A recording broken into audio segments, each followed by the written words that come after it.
What's poppin', y'all? It's a new week. I am so happy to see all of your beautiful faces. Yes, I am. You survived another week. You did it. You didn't get trampled. You didn't get beat to death. You didn't get fuck that. You didn't get Give yourself a round of applause. Man, what a clap sounds, eh?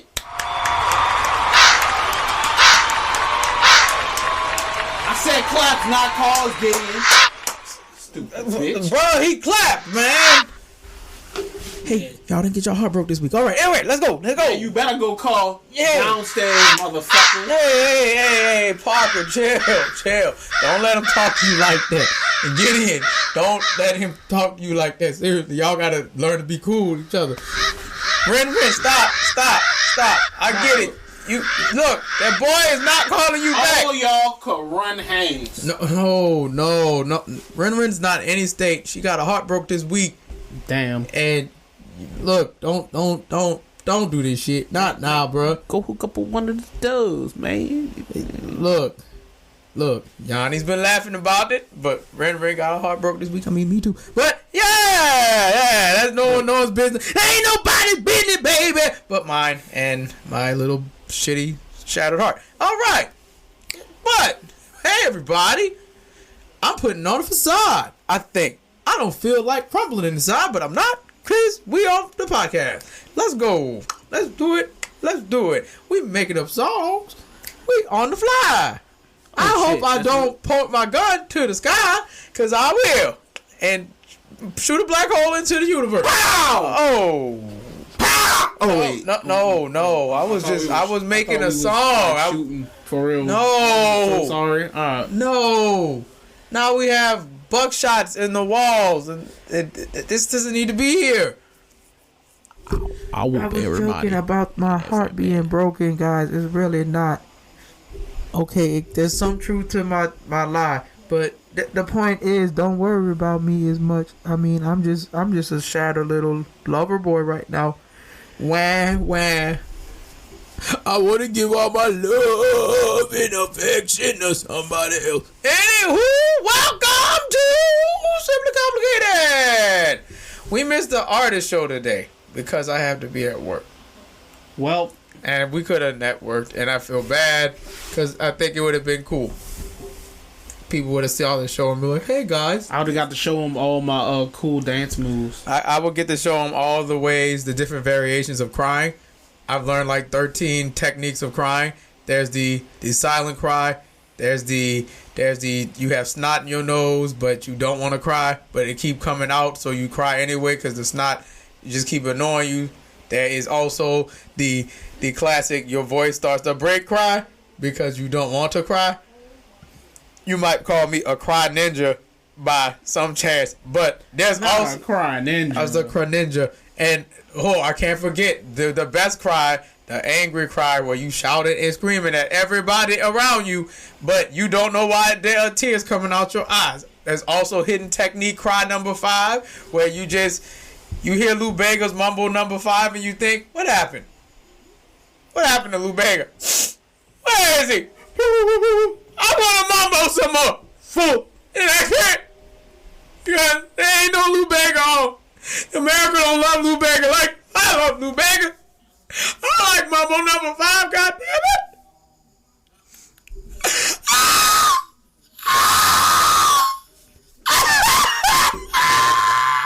See, that's one. And then number 6 is just crying just because you know you had a bad day. And number 7 would be crying because you had a lucky day, and it's like a good tear, but you're also sad.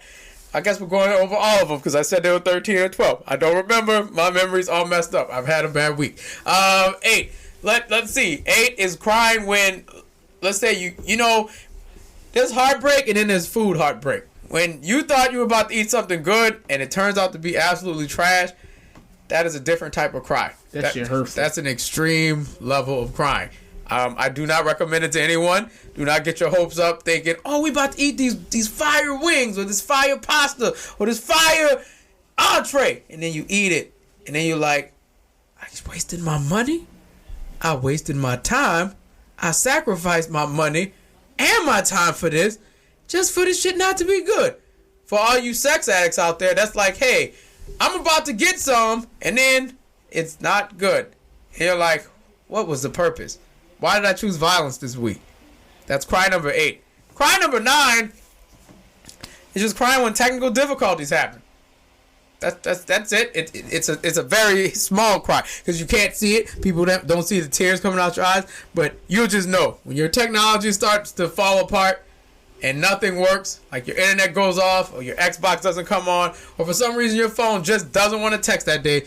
The tear, it comes from your eye, but goes automatically to your index finger. So when you touch your finger, it's got that little wet spot right on your cheek. Don't ask me how you do that. It's a very advanced technique. I've mastered it. You'll never see me do it because you'll never see my finger wet unless. Anyway, there's cry 10, which is you cry over the number 10. Yep. And cry 11 and 12, they're related. Cry 11 is for, when you feel like nobody appreciates you and shit, and you just want to die, and that's what 11 is. And 12 is, well, you can't die because you got to be strong for everybody, so don't die. So that's why 11 and 12 are together. You just cry because you can't kill yourself. 1 and 2, you can't cry because you cry. I'm sorry, you cry because you also do not feel appreciated. And hitting our 13 is crying because someone forced you to watch One Piece from the beginning to what the fuck they're doing now. And yeah, that hurts. Because now you'll never get to watch any other anime because you're stuck watching this shit from filler to, hey, we moved an inch in progress for the show. I'm a monkey, dude. I stretch real long. I'm like Laffy Taffy, but I have a straw hat because I can't afford a real hat. Woo-hoo! This is Zora, or whatever his name is. He puts a sword in his mouth and kicks people with his feet because he don't like to get his hands dirty. He's a cook. I'm just going to throw another one out there that I know is not in the show. I'm Grimjaw Juggerjack. I'm sorry, that's Bleach. Anyway, hey! So you don't know how much that confused me. I was like, hold on, bro. It's like, wait a minute, he's in 2 animes at once. How is Grimjaw in Bleach and he's also in One Piece? I don't understand. Shout out to everyone who actually watches One Piece. I cannot do it. I'm sorry, y'all. I refuse. Look, my friend Izzy really wants me to watch the show, and I told her I'd watch it if they have a guide, but no. Izzy, if you ever hear this, which I doubt, because you don't listen to the podcast, no, I don't want to watch One Piece. I really don't. It will piss me off watching that show, especially right now. I don't think I want to go down there, because it's the same with Bleach. I was watching Bleach during Katrina, and then we lost the internet, and then the show went on, and I also moved on, and I did not look back. I don't see any purpose of going back to that show. My beef with Bleach is that every fight is really, oh yeah, you thought you had me. You thought you were stronger than me, but I planned for you to think that. And then another person come in and be like, oh yeah, you planned for that, but I planned for you to think that you would have got away with this. And it really just be a whole bunch of people like measuring dicks. It's like you would think that'd be DBZ, but no, like they just be like, oh yeah, I'm stronger than you. Oh yeah, well fight. Bleach is really like somebody will do a technique and the other person will get hit and he'll be like, the technique was too powerful if I wasn't prepared for it. And then you're gonna be like, nigga, explain their whole technique. And they be like, and this is the counter. And the other person be like, Gwa! And then they be like, if I wasn't ready for it. I'm gonna pull out this one example. Ichigo got in a fight with Byakuya. That was at the beginning of Bleach. Mm-hmm. And Byakuya hit him with the fucking Senbon Sakura. And Ichigo fell to the ground and he was like, I'm really about to die. And like the moment he's about to hit the ground, his fucking I think his Zanpakuto comes and he's like, "Oh, we can win this fight." And then he gets up and he's like, "Ha! Now you're the one that's gonna die." And he wins that. And then Byakuya's like, "You're so powerful. I would have died if I wasn't prepared to retreat." What? And it really just be shit like that. Yeah, I looked at your sword, but I was prepared to look at your sword. I knew you was going to try to trick me with your mind control, Aizen. So I tricked you with my mind control, which is a reverse sword. It's a mirror. You looked at your own sword. How does it feel, Aizen? How does it feel? Like, it really be, like, that's really how they be on Bleach. I can't. It really just be on. I'm sorry. I hate to slander y'all favorite animes. I'm sorry, but it's just like, I know the fights in One Piece are good. It's just, I don't want to sit through all the stuff to get to the fight. Yeah, at One Piece. Don't get me started on, alright, so, like, I forget the other dude, but I know it's, like, him and then this fat lady, and I know, and in any other context, me saying this fat lady would be like, you're being rude. You're being fatophobic right now. She's literally a fat lady. She goes by the name of Big Mom, and she's like, her and the other dude, I think that's her brother or some shit, but they're both like on god levels of strength, and it's just like, Luffy's like, I can stretch from being just rubber to I can make my body hard, but it's still stretched like rubber. And it's just like, what the fuck is that? What type of logic is that? Like, niggas really be like, oh, I've watched other people watch One Piece, and like every time they in a situation where they gotta fight Big Mom or the other nigga, it's really be like, ah, shit, Big Mom's here? All right, let's go the other way. It's like, bitch, you know you can't win. Like, I know a lot of people give My Hero some shit, but at least, like, on My Hero, you know, like, all right, Midoriya is here. His classmates are here. Mm-hmm. Bakugo's what and what with him, so same as Todoroki. Mm-hmm. And for those who couldn't see, because this is an audio podcast, Rizu put his hand up.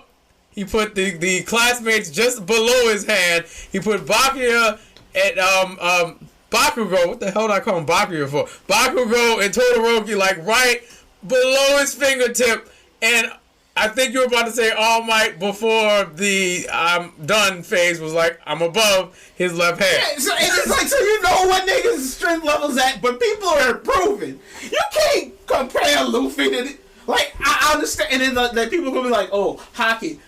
If you know what that is, I remember there's this one. The first time I ever seen anything about that was like Luffy walked and he was literally about to fight 1,000 niggas, and Luffy just walked and was just like, he flexed his fucking eye muscles, or some shit, and everybody just dropped, and it was just like, all right, but that's not nothing compared to I literally pull out my sword and create a sun. Yo, like what? Look, it take like hundreds of we about to hit 1,000 episodes and y'all have it, and this nigga still can't even like touch this lady. Like, so I'd rather read the manga or something, or just play the video games just to catch up with what's going on, because it seems like. No, I feel like even the video games is going to take forever because you got to play like 9 different Dynasty Warrior clones just to get to the point of where people are right now. Like, I'm sorry. If you love One Piece, congratulations. I'm glad you like the anime. Same thing with Bleach.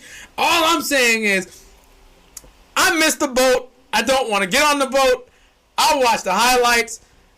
I'll read an abridged thing. I need Spark Notes to watch this shit. I cannot... If you told me to watch One Piece right now from 1 to whatever 1,000 they are, I would be mentally exhausted and very tired, because if you know me, if I start something, I have to finish it. If I start it, I have to finish it, especially if it's like a completionist type of thing. Like with Yakuza right now, I played the first Yakuza, but then I went and started playing the prequel because I wanted to know what happened before we got to what's going on right now, before I jump into number 2, 3, 4, and 5. I have to complete the thing. I am a completionist at heart. So if I start watching One Piece, I'm not going to want to skip the filler, because I'm like, what if something happens in the filler that's going to be referenced in one of the main episodes or something that's important? I don't want to miss stuff like that. And I'm not saying this was a bad anime. I'm just saying it's too freaking long, and it's taking too long to get to the point. I realize a thing about myself. I do not like filler of any sort. I like getting to the point of things. Like, the reason I love JoJo so much, JoJo literally gets to the point, and if we have a filler episode, there's something about this that's gonna play into the main story. It's never just. And this week, Jotaro and Abdul decided to go water plants, and they fought a pesky plant demon who was after Josuke. Abdul's bird. Yeah, like you don't get that. And if it was season 4, if you had a so-called filler episode, it would never be Josuke goes to the hair store to get hair products for his pompadour until some bullies came by and tried to fight him. He had to use his stand to put them in their place. None of that happens. I feel like with One Piece, like, so we walking around and the ship, we just stopped at this island. And this island is, they got dancing girls on this island. I wonder what this is about. I don't know, yo, but I just can't do it. It's too much. It's gonna tax my brain. I can't. And honestly, that's the way I feel. Like, it's really I just realized we never introduced ourselves. We did not. But it's cool. We did not. It really just come down to, like, all right, if I'm gonna watch an anime, I really need that bitch not to be entertaining, because One Piece is entertaining. Yes, it is. I know it's good. I watched the Zero fight. I watched the whole thing with Zero and his brother, and spoiler alert, Zero got killed, and that turned me off from the show because I'm like, I actually like Zero, and I'm not saying Luffy's a bad protagonist. I'm like, Zero was better in every way, shape, or form. Then you killed him, and I'm like, you know what? I get it. He sacrificed himself, hero's journey, and all that shit. But at the same time, no. I don't want to watch this. It's like the same thing with Gurren Lagann. They did the same shit. They had Simon and Kamina 4 episodes, and then Kamina dies in like the 5th or 4th episode. And I'm like, this show is so bullshit. Yet it's good. It's very good. But at the same time, I almost clicked out and didn't finish the show because I'm like, you took my favorite character, you killed him before I can even get to enjoy my favorite character. Hey, I hate when that shit happens. Like, look, the first time I watched it, it was really like, all right, man. God. It's like, I fuck with Simone, Simone, whatever. Simon. But, it's like, Kamina was that nigga. And then it's like, you get there, and it's like, they really did that. They really murked my boy. Like, you gonna kill my nigga. You gonna kill my babe. Like, look, it's different compared to like an anime like Death Note where you know it's coming. You know it's coming. When Kira and L kept getting close and close and close, and L was this close to figuring out who Kira was, I'm like, they're gonna kill my mans. And then they did. And I'm like, that hurt. That hurt a lot. Just for us to get his replacement, which, look, no offense to Nier. Oh, no, all offense to Nier. Look, I'm not even going to say it's controversial. Man, they always got to replace somebody with a white man. Was it L White? Look, you would say that, but this is the issue I have. I'm listening. This is the issue I have. This man basically was L with white hair. That's it. And he's just a kid. And I think he got a movie like right after the show ended, just to show you guys like, look how cool Nier is. By the point the show was over, I'm like, son, we don't care. I don't care. This kid's smart, cool, but I wanted L to capture this, not Nier. My God, we could talk about anime for like forever because there's so many things I love and hate about. We gotta talk about Full Metal. I know. We need to introduce ourselves though, because we might have new listeners. Look, what's poppin'? This your boy Rizu. You already know I got the cookies, buy one get one for the same price. I got the Rice Krispies, buy 2 get 3 for the price of 4. These hands are always free. Free Splash and yes, free our boy Splash. Hey, tune into my Splatoon stream tomorrow. If you watching this, it's probably today. But yeah, watch my fucking Splatoon stream. What's up? It's your boy MCZX, certified. Nope. It's your boy MCZX. Oh. All that staying in. I was just gonna reintroduce myself or whatever. It doesn't matter at this point. It's your boy MCZX. Professional best friend, professional good guy. The nicest guy you know, the nicest producer you haven't heard yet, the nicest poet you have not read yet, your favorite short story author that you haven't read yet, eventually, is that it? Yeah, possibly. kind of big sad boy / lover boy this week. I'm not gonna let y'all see that because why? I wrote a bunch of poems. They're good. They will be up soon. I put 2 in the Discord to no avail. No one read them. And yeah. No, actually, like we all read them. Oh, never mind. They all read them. I'm sorry. They shut me the hell up. Shut me down. Koneko actually, like her exact words was, I read it and it was so fucking good. I didn't know how to react to it. Oh shit! Look, y'all. I guess I'm good at this shit. I don't know, boy. Look, ask her. Open the door right now. I bet you she. I don't want to ask her. Exactly. I don't want to ask her. I'm about to ask Koneko. Koneko-san. What, Koneko? I got a question for you, dog. Okay. Because I did the intro and I mentioned the poetry and shit. He said y'all didn't react. No one reacted to it. He said nobody read the poem in the Discord. I did. I read both of them. Tell him how it was. Amazing. Oh, I shit. did. Oh shit. Yeah. I'm gonna shut up then. Y'all niggas let that wild Koneko appeared. I got you, fam. There's a man that needs his charger. Okay, someone's phone's about to be DOA. I totally didn't steal Shino's charger. Some guy named Shino. Oh, by the way, shout out to Shino. Twitch affiliate Shino, by the way. Your man has made it. He's a big time money maker now. Get out of here, ass. Don't flip me off. Anyway. Shouts out to No One's Ready for Wrestling. Shout out to No One's Ready for Wrestling. As podcast of the year last year. Yes, he did. So, yeah. That was very awesome. This is a very long intro, and I apologize to all the new listeners. This normally never happens. That's what he said to she when he was in the bedroom because like I normally last long. It'll be 60 seconds. Anyway, whoa, that went dark. It's your boy, MCCX. Yeah, long intro. Boy's been writing again. My inner artist is like woken up.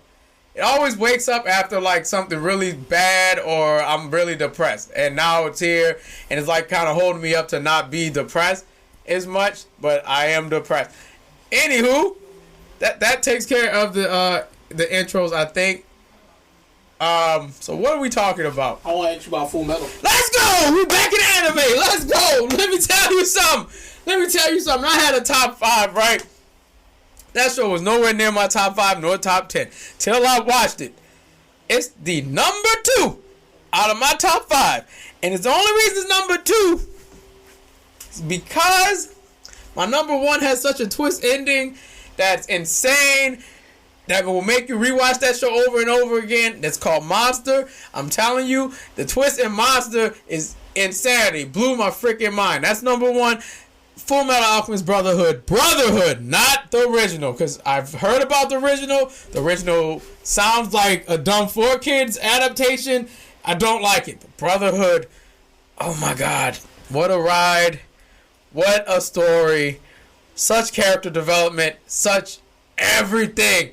Like characters I hated from the beginning of the show, I grew to love at the end of the show. And that, to me, is an amazing skill to have as a writer. To make me hate Scar from the first time I saw him to towards the end of the show. I'm like, man, Scar is a real ass man. Like, he did this for all the right reasons. The man didn't attack this villain for no reason. Bruh, he had every right to. He had every right to. Not to be a spoiler, but it's a minor spoiler. They killed his entire village for a fucking stone. They took his brother away from him. So what you think I'm walking in your hood for? I'm about to blow everything up. I'm looking for Kimberly. I'm looking for Mustang. I'm looking for anybody that had anything to do with this. It's like, for example, this isn't anything about me. This is just an example. Relax. Let's say somebody break your heart or some shit, and then they get mad that you mad. Fuck you mean you mad that I'm mad? I have a right to be mad. What you mean? You just snapped my shit in two and you want me to be like, well, you should be happy. I'll kick your ass. What you mean? That's how Scar felt. Think he's supposed to be happy that his violins are okay. You guys got your own little slice of the pie. You gonna leave us alone now? Us white men in Germany. Scar's like, fuck that. I want the smoke. I'm telling you, it's a great anime. It's damn near a masterpiece as far as I'm concerned. I can't even find anything wrong with the show. I don't see how anyone could prefer the original over Brotherhood either, because the depth in Brotherhood It's perfect. It's perfect. It really gets lost in fucking like the original. You don't understand. Like I can tell it to you, but it really gets lost. You've told me, and I believe you because I'm not going to watch it. I have no reason to watch it. Everything. I mean, everything. Fantastic. I love Ed, Mr. Alric. I don't like to make the short jokes. That's my boy. Look. Alphonse, my boy. Ed is best big brother. Bro. I kid you not. Every time I was watching that, it's like, son, me and Ed, we right here. We right here on the big brother shit. Because look, let anything happen to Shino. Hey, you can have my arm or have my leg. We gonna get it back. Give something equal value. See, the thing that made me so happy about that shit the first time I watched it, he said, hey, I'm gonna get you your shit back. Son, he didn't say... fucking delivered. Did he? When he figured out the answer, I lost my shit. I can't spoil it for y'all. I don't want to, but bro, when he figured out the answer with the truth, when them two were having that conversation, and Mans was like, oh, bro. It's like, so what you back here for? You back again. You must have figured it out. Boy, I was like, oh, I did. And I'm going to give blank for you to give me that. Equal value, equal exchange. By the way, that's my wedding vows. He said equivalent exchange, bro. That's my wedding vows. I swear. If you don't get that, look, the preacher may be confused, but he better watch anime too. So he'd be like, "Oh boy, that was cool. You done weaved all that in the wedding vows." But look, man, amazing. May, Lee, Greed. I didn't even like Greed at first. So I did not love Greed. Kimberly, I didn't like Kimberly at first. Ended up loving Kimberly after because she did the most gangster shit. I can't tell you what it is. Y'all watch the show. Y'all need to watch the show. I'm telling you, man, that show perfected character development like a mug, bruh. That story is solid. There's no holes in the story. Every time you think there's a hole in the story, they come and correct it with the perfection that they got, with the quickness, son. When they blew that lady up, it was like, oh shit, Mustang just straight up evil now. The very next episode was like, actually, it wasn't even a lady. It was a mannequin and some pig intestines, and we done put blank over here to cover for blank, because we preparing for blank, because there's a lot of blank going on. I can't tell y'all because I don't want to spoil the show. I would spoil the show if I would just do a spoiler alert, but bro, I'm telling you everything. It made my heart feel so full, because I love a show with not only a good payoff, but very good writing, because I like to write. So I don't like writing something that has a bunch of holes in it. So when I watch something like that, I get inspired. And that inspired some of the poetry that I wrote recently. That is especially the last part of Full Metal. Oh, come on, bro. Like the quote at the end of Full Metal made me feel like you could send anything my way as long as you can get through it. You can. No, bro. I'm about to just read it verbatim. This ain't a spoiler. This is not a spoiler by any means. Y'all not gonna know. You can't gain anything without losing something first. Boy, do I know it. Know it very well. Although, if you can endure that pain and walk away from it, you'll find that you now have a heart strong enough to overcome any obstacle. Listen to the bars. Bars on top of bars. And yeah, a heart made Full Metal. Nigga, when I heard that bar, I'm like, oh my God. That shit crazy. That's amazing. That look, bro, as a person that's been let down a lot, a person that's been hurt a lot, a person that, I'm the type of person I feel like sometimes I really am unappreciated on some shit, and people just kind of go on with their lives, and I'm like, oh fuck, I'm sad, and no one's checking on me to see if I'm sad or if I'm okay. You know what I'm saying? Mm-hmm. And when I hear shit like this, I'll be like, don't worry about me. Please don't worry about me. Continue to do your shit. Just know Real nigga got not only a gold heart in this bitch, I also have a full metal gold heart, nigga, because I can take on anything. You could, son, I kid you not. Yesterday, nigga, I already knew about some shit. I'm not gonna put it out there, but something happened, another thing happened. I was right about some shit. It made me very fucking sad, but I was very happy for a person, and that's all y'all niggas need to know. But, yeah. When I woke up this morning, I'm like, son, it's another day. You alive. What we doing today? We gonna cry or what? And I ain't cry. I ain't do shit. But it was like, let's just get the day done. Let's have fun. Because what you got a heart full of what, nigga? Heart full of what, nigga? Heart full of what, nigga? A heart full of metal. And it's gold. Because you a good ass nigga. Go! Go! Have fun! Son, Full Metal Alchemist Brotherhood is one of those animes that literally... It changed some shit for me, bruh. It changed life for me, bruh. Like, it's a good anime. Son, like, the lessons. When I first... My God. Like, the basic concept of equivalent exchange. That! It's so fucking good. That! You cannot give... If you gonna give me something... Whatever you about to give me gotta equal to what you get. It's the energy concept. If you putting out 100%, you also gotta put out 100%. Equal. I don't remember if they had this episode. It's early on. I don't remember if it was in Brotherhood, but I know it was in original Full Metal, and that's some of the shit that I was talking about. Like, Full Metal did not start off bad, but there's this episode, and if it's in the in Brotherhood, that's cool too. It's actually better. There's this town full of people who are struggling, and the government in that area is basically like overcharging them. So Ed, because he knows that they fucking them over, he temporarily changed the chemical properties of some fucking rocks to gold. So they give the military a bunch of gold, and they dip out, and they didn't make an equivalent exchange. As the niggas leaving, the gold turning into fucking... Yep, that's in Brotherhood. I remember that. He was just like, what? Why? Don't do this to them people no more. Right. Bruh, equivalent exchange is just the best shit ever.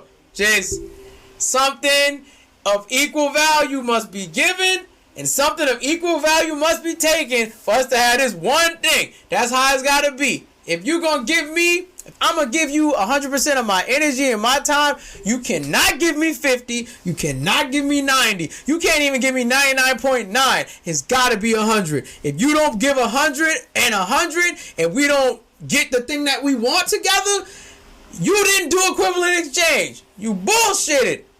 And it's not fair. You don't get to do that shit. And that just go for life in general. If somebody's giving you their all and you half-assing it, you better fucking leave them alone, because it's not fair for you to half-ass the shit and you out here giving your all. You selling yourself short. Equivalent fucking exchange. That's kind of like low-key, like how I'm feeling towards dating right now. I don't want to meet nobody and I'm giving all my shit.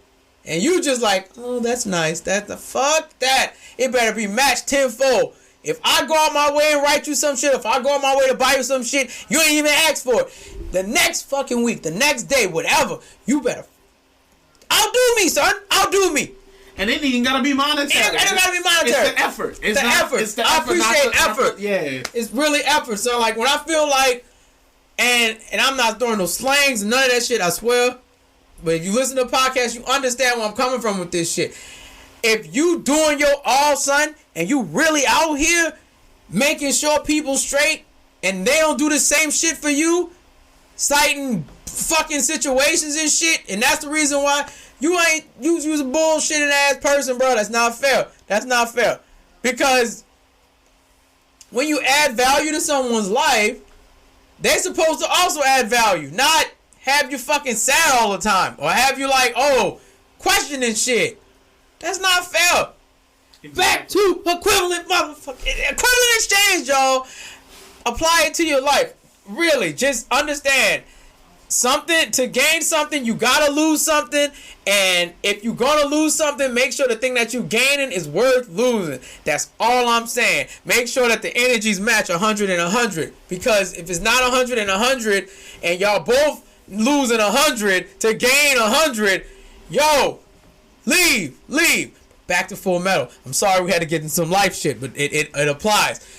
King Bradley can eat a dick, and so can Pride. Oh, he sure can, son. Son, bro, what I hate about Wrath... Oh, shit. It's too late. Fuck it. Y'all know. You can Google it. It's going to show up. Wrath/King Bradley. I feel like I should cut that out, but I'm not going to. No, I'm not going to. That's staying in too. All of that. But Bradley, bro, look, at the beginning, I already knew something was fishy with him. Just the way he was talking to Ed. I didn't like the way he talked to Ed. That pissed me off. 2, I didn't like the way he was so nice with that sword. Like, low-key, your boy was jealous.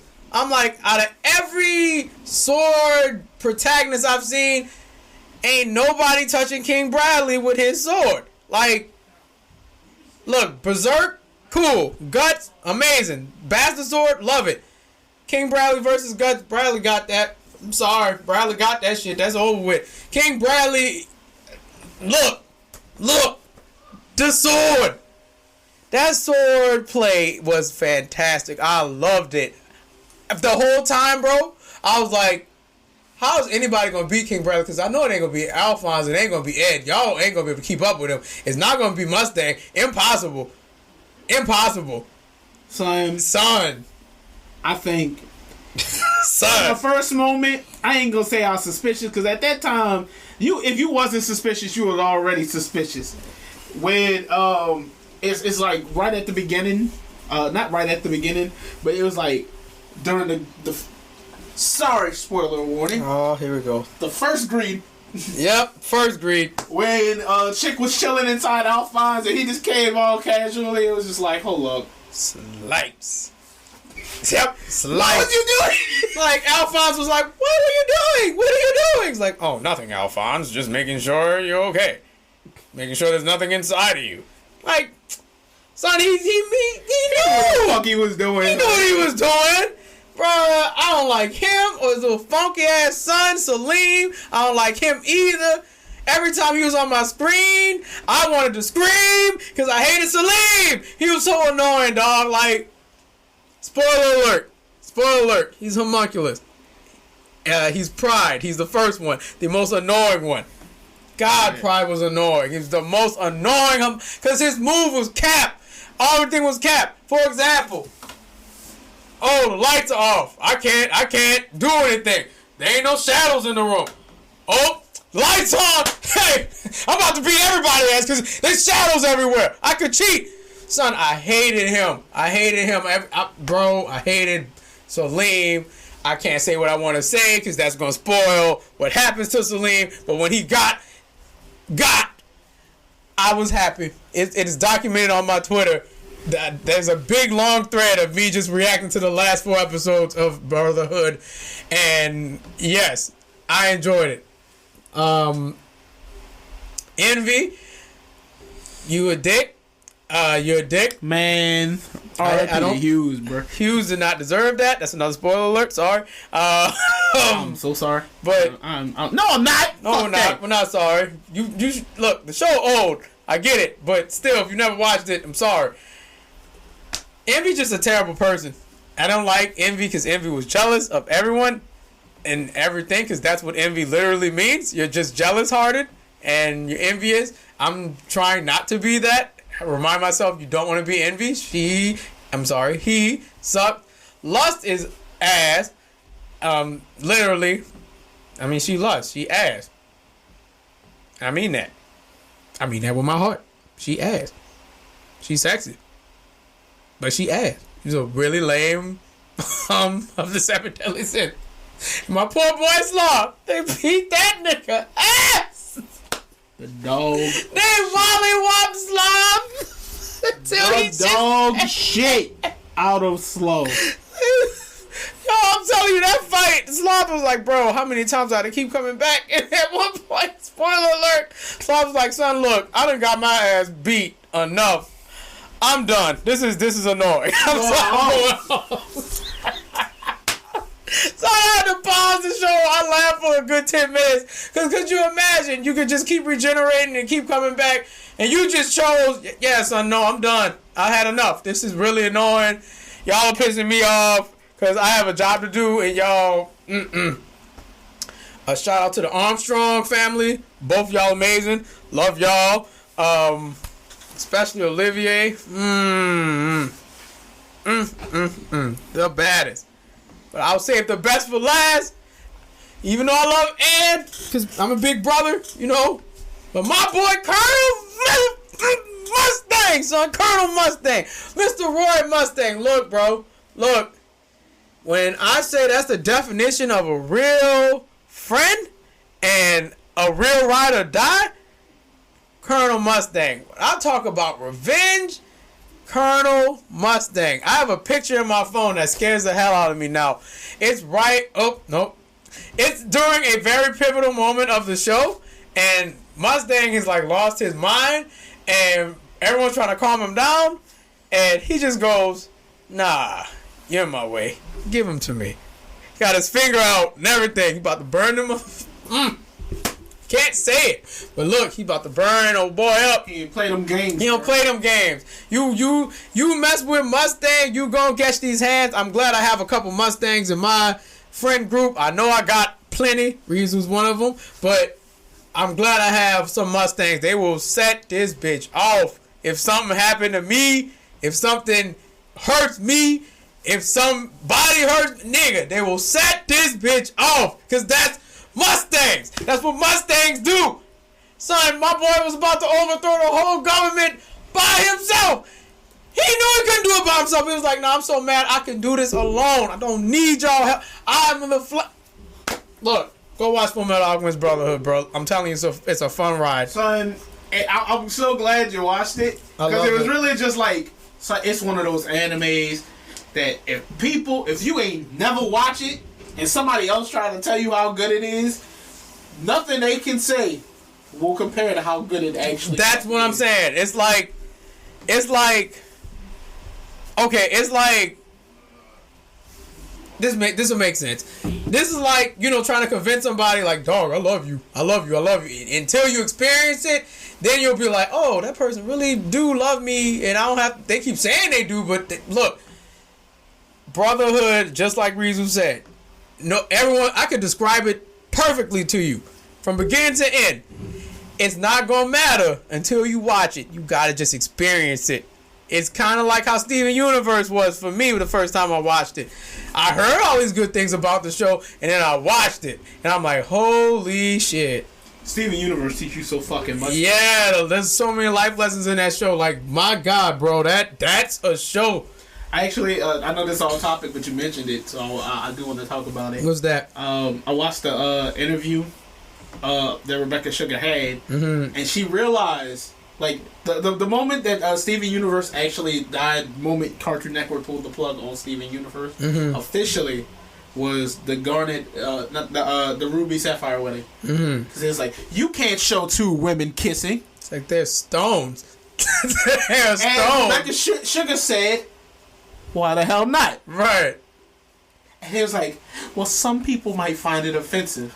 And Rebecca Sugar's answer was basically along the lines of, "And that's their fault. This is what the world is now." Right. So she literally said she loved Steven Universe. There were so many stories they already weren't letting her do. But she said if she had to sacrifice her show to show that other shows should be able to do this, she would do it. And that's exactly what happened.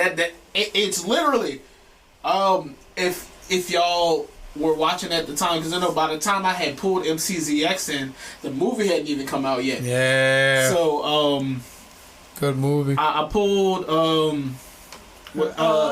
basically, after the Ruby Sapphire wedding, there was this huge gap of time. Yeah, they jumped big time. And everybody was just like, we need a new episode. And that was literally because Cartoon Network was like, "Oh, we're going to pull the plug. You can have this, but we're pulling the plug." And then the fan outrage from not just the LGBTQ community. Yep. Everybody was like, "No. It's a good-ass show! It's a so good that's show. That's how we got Steven Universe the movie and Steven Universe Future. I still feel like we need more Steven Universe because I feel like there's so much unfinished business with that show. Like, I want to see Steven in college. I want to see how Steven reacts to being in college. I want to see how Steven is in a relationship. I want to see these things. And the fact I know we'll never see it. We're never going to see Steven in a relationship. Or Steven in college. Or Steven with the gyms while he's doing his own solo thing. Or Steven trying to be a college student while also dealing with gym stuff. While also learning more about his powers. While also learning that maybe, just maybe, I don't want to be on Earth anymore. Or maybe I don't want to be a gym anymore. Or maybe I just want to be normal. Can I just lose my... Like, there's so much stuff I want to know. And we're never going to get it. Never going to get it. It hurts. That hurts. But it's just so good, bro. It's amazing. A lot of people... I said it back when you first started. I was like, I had a fucking roommate who swore to God Steven Universe was terrible. Shit, you don't know what the hell he was watching. It was just like, are you fucking stupid? Like, that shit was fucking amazing. It's not just me being like, it's not me just projecting like, oh no, you need to like what I like. It really was like, this shit is fire. Like, what the actual fuck are you talking about? Yeah, man, that like, come on. Like, good shows don't really need promotion. Like, good shows are always on those lists. Like, if you look at on my anime list, Full Metal Alchemist is always either 1 or 2. It's 1 or 2. And it's been like that for like 8 years. That tells you how good the show has been. Brotherhood's been there for 8 years on top. My Hero comes out. Demon Slayer's out. Ain't nothing touching that. I want to watch Demon Slayer so bad. I'm gonna watch it. It's y'all kind of spoiled the piss out of it. Some shit. Yeah. I didn't know what the fuck they were talking about, and now I'm back at the point where I forgot what they spoiled, so I can go back in and watch it. That's where I'm at. I don't even know what happened. I'm about to just look at. I'm trying to get on my anime list right now to see what is the top ranked anime. What's number 1? Full Metal Alchemist Brotherhood. It's been number 1 for 9 years. What does that tell y'all? It really is like, come on. I wouldn't call it a starter anime, and you would be like, why? It's so good. And that's the problem. That's it. Because for me, like I said, I love My Hero. Mm-hmm. There's a lot of animes that's come out that I fucking love, but nothing's really filled the hole of Full Metal. Right. It's just like Full Metal was written so fucking well. They say Attack on Titan is like really, really good. And I want to watch it, but the way I'm set up, when I watch like a really good anime like Full Metal, I need to like desynthesize and not watch something serious. Oh yeah, because I'm going to tell you. Attack on Titan gonna hurt your fucking feelings. I don't want my feelings to be hurt no more. Constantly. See, it'd be like, oh, that shit fire. What? Yep. Oh, that's nice. Nope. Like, it's really like, see, I need to avoid a show like that because I ain't ready for that right now. And I was gonna watch Evangelion, but then I heard if you watch Evangelion, if you have depression, you're about to have PTSD and depression because it is a very triggering show. Darvako, when he was on here, he would say shit like, man, a lot of problems would be solved if Shinji just got in a robot. And that's not even a spoiler. I really don't know what that means. Literally, that's one of the jokes. Not jokes. That's something that people really be on that nigga. Like, get the fucking robot, Shinji. like, that's what happened. So everybody was addicted to Shinji, and that's all I could say. And that motherfucker weird, especially if you watch the movies. But everybody was addicted to him before that. Jesus.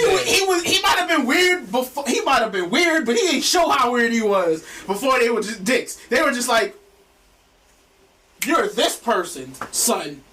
You should be better. And he'd just be like, I'm in school. I'm trying to. I'm just trying to process I this. Pass algebra? Can I? Y'all just threw me in. Like, it's really is like y'all just threw me in this. Well, you should know how to do this. This man's son. I'm trying to learn trigonometry right now. Can I learn, please? Can I have a moment to be a student? Like, look, I'm just trying to laugh right now because I might rewatch Cromartie High School. That is a very funny anime, by the way. It's only 15 minutes an episode. You can finish that in literally 2 hours or 3 if you rewatch like I do. But I just want to laugh. I don't want to get into nothing serious because I feel like if I jump into something serious, well, it wasn't better than Full Metal.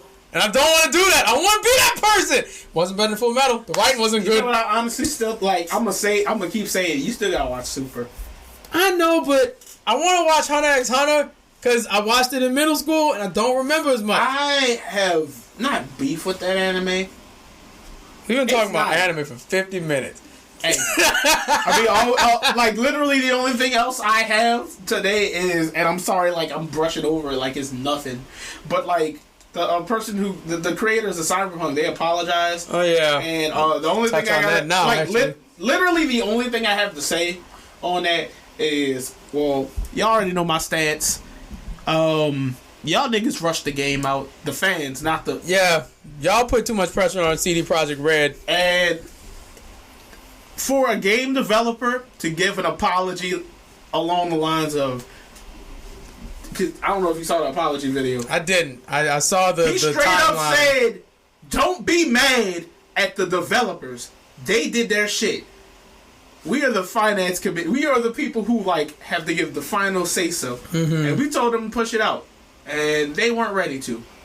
But y'all kept asking for it.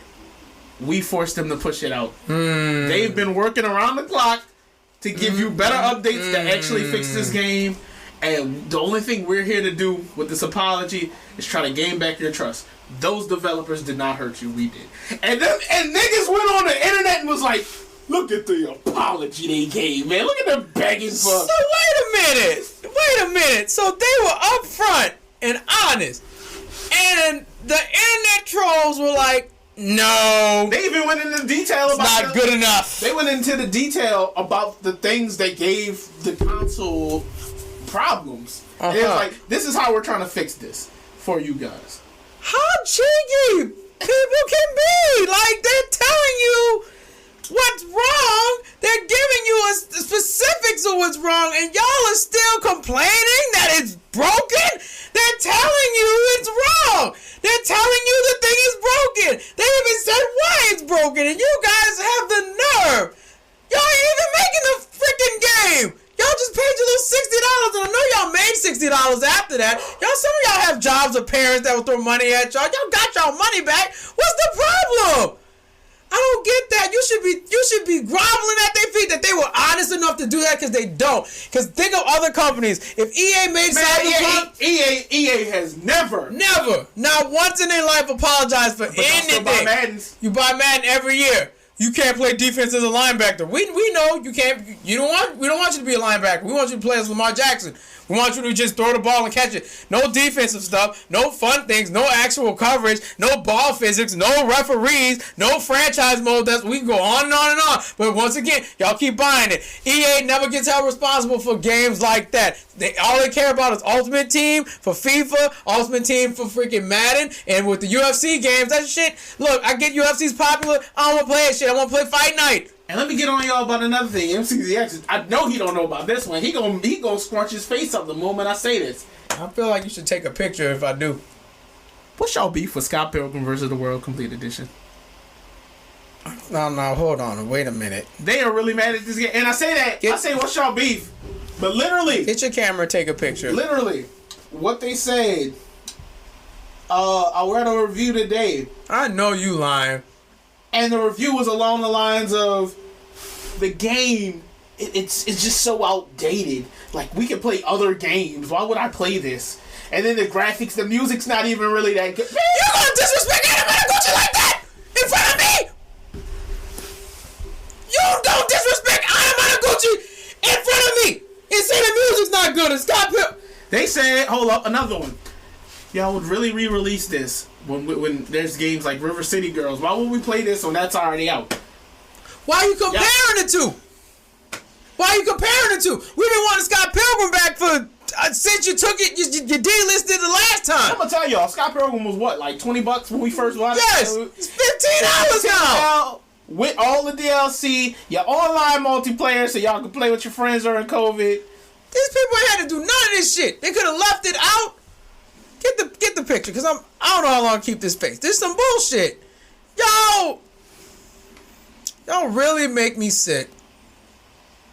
Y'all piss me off. Like, really pissed me off. And it was funny because, like, I'm not gonna lie. I know there are people. The other complaint was it's short. No shit. The book is short. It's nothing like the movie. It's based off the fucking book. Scott Pilgrim Complete Edition is way beyond its time.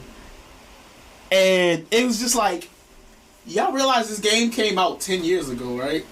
Y'all realize when it came out 10 years ago, everybody was losing their shit. What do y'all want from this game? Is what I'm trying to figure out. What do y'all want?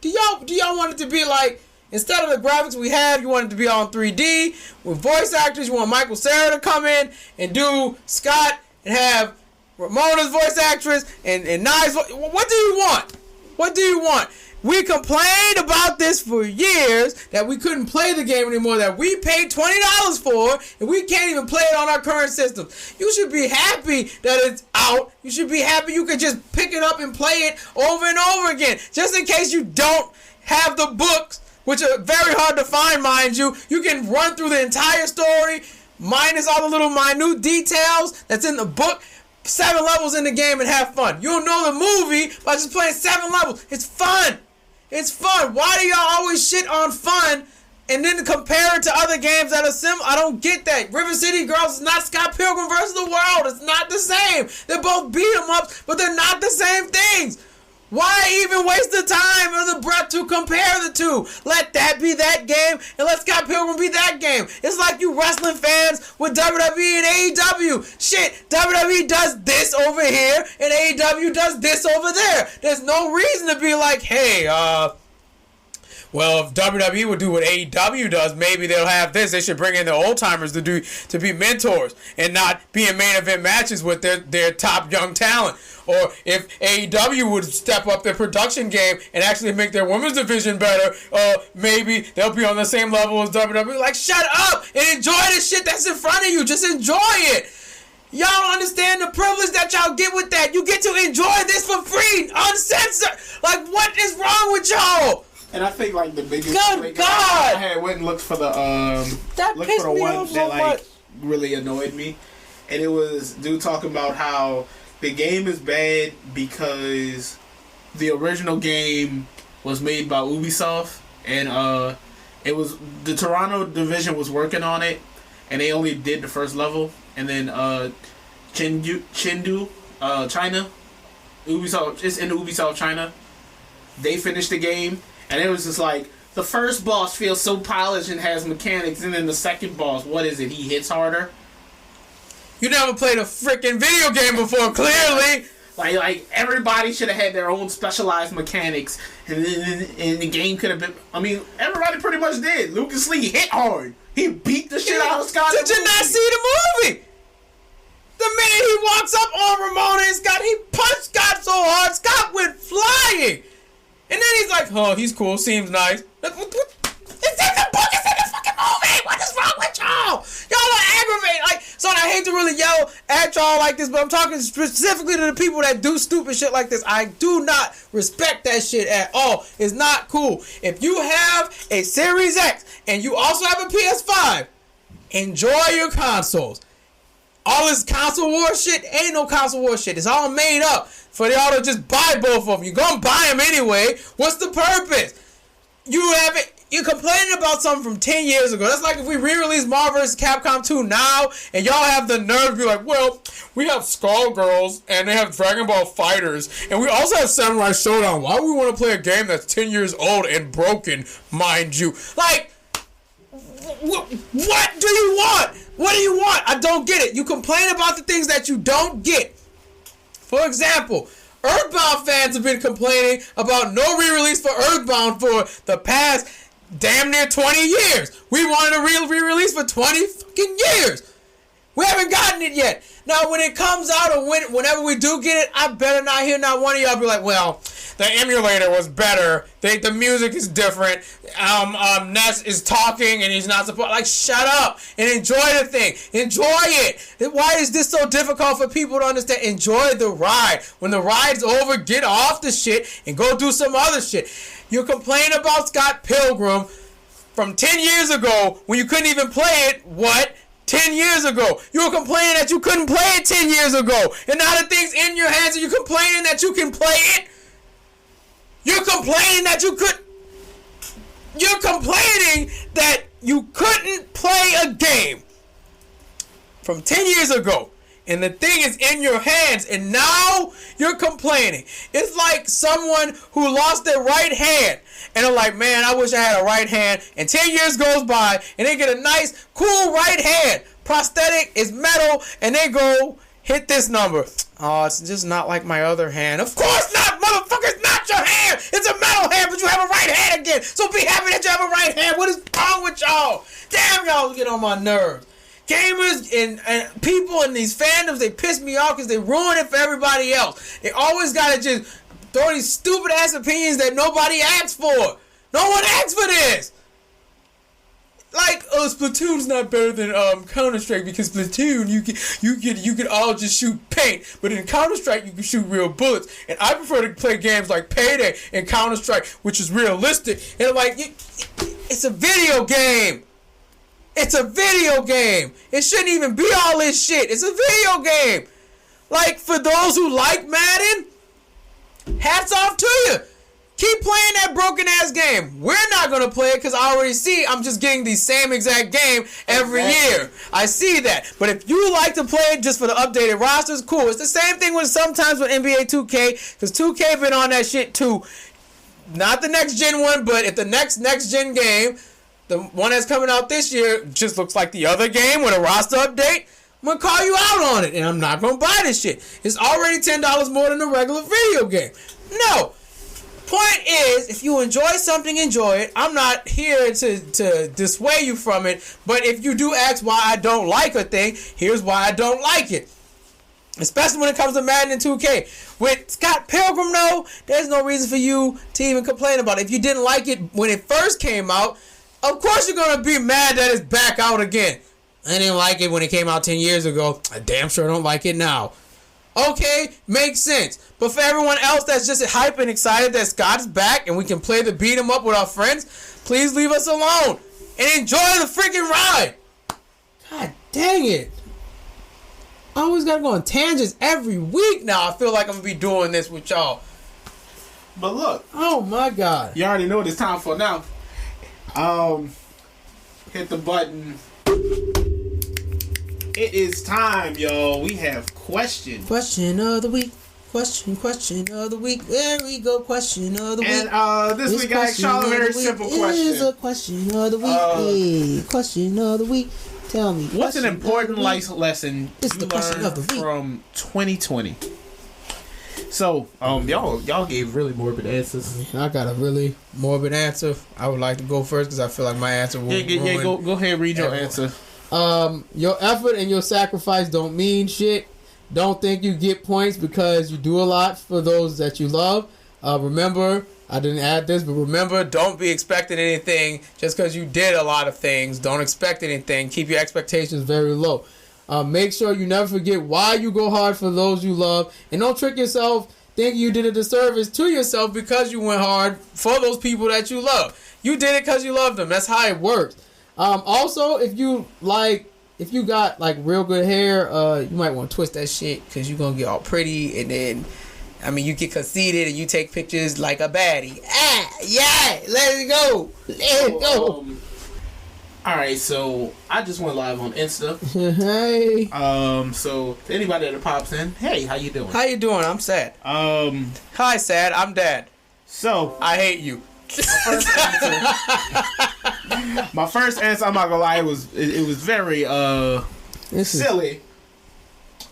But I'm about to so the other night after stream, me and a couple of friends, Beauty Batman, In the Discord, Shadow Tev Mitch and 0141. I know this is off topic.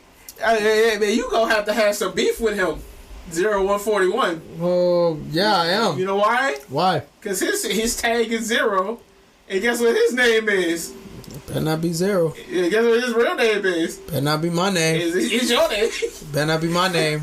You gonna have to get your birth certificate and change it to something else. But yeah, me, You gonna have my name. 0. He don't really exist. And the Bearded Batman, we were playing. We were on Discord, and me, Bearded, and Tev was in a game of Apex. Mm-hmm. And right before Bearded actually hopped in, I was in with other 0, and we're playing the game. Mm-hmm. And they tell me this story about how one time they were in like Whataburger or someplace, and this dude came in. He's like, "I want a burger, triple meat, triple cheese, no bun, and a salad container." And they gave him that, and he ate that shit.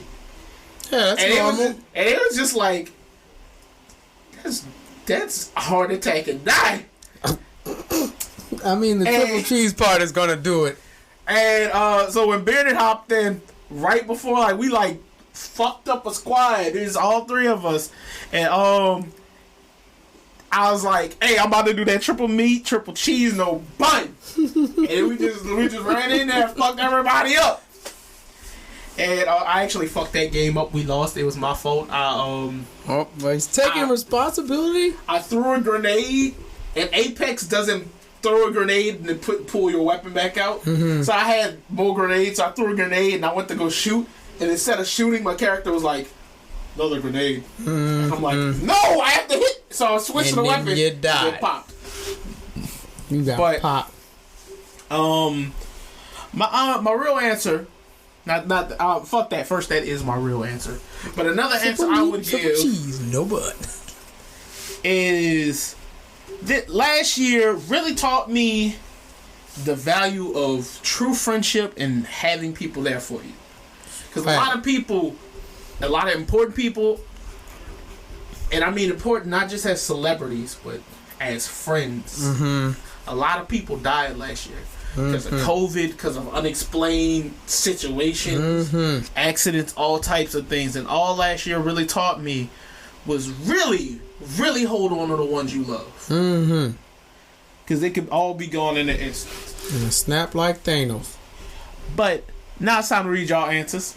So Stephen Camilios said, what he learned in 2020 that you cannot trust anyone around you, only yourself. Hey, not if yourself is also trying to plot to kill you, son. I'm sorry, you can't even trust yourself. But I agree. Nasty Ho said you can't judge everyone based off of your own past because it will lead to self-sabotage in your current relationships. Especially, do not do that at all. The cute one said America is a third world country acting like a first world power. Yep. And people believe that it's wrong to criticize your country and say leave it if you don't like staying there, are not patriotic. Just want to say, you're also not patriotic if you attack your own country because you lost. Just to reiterate. Igima said, don't take what you got for granted. You truly never know when it can be taken away from you with the snap of a finger. Thanos. I actually just said that. I also said that. Aha. Ace said he learned to do things on his own time. Take what I got and make it work for me. And people are going to talk and believe what they want, no matter how many times you prove them wrong. That's true. That's real shit. I also like to add, it also taught me be very exclusive with your time. Because not everyone deserves access to you or your time. It's very valuable. All right. But we're moving on to the questions. Well, I can't believe you guys. You did it again. Should I explain how this works? Go ahead. So, new listeners, listen. There is a Discord that you can join. It's very friendly. You might want to ask Rizu because I'm like on no social media besides Twitter. I finally updated the link tree, so now the new Discord is in the link tree. Okay, well, if you follow me on Twitter at DMCZX, you can click my link tree and just join the Discord there and ask questions from the Discord. And I do want to say before we go to the questions, when I say I updated the link tree, that includes links to Koneko's Twitch, Chino's Twitch, MCZX's Bandcamp is up there. Yep. Show that some love. My Twitch will also be up there soon. His Twitch will be up there soon. Right. Everybody we fuck with. Pretty got much. A spot there. Especially the Ghoul. I love the Ghoul. Ghoulie, you're the best. Love you so much. So, if you're not in the Discord, and for some reason you're old-fashioned and you want to send it in the old-fashioned way. Oh, what? No, I was pointing because you were right. The old-fashioned way. You want to send it to what's in our sack, SAC, what's in our sack at gmail.com. You can send it that way as well. We've been getting more questions from the Discord because people have been joining and they have been asking questions.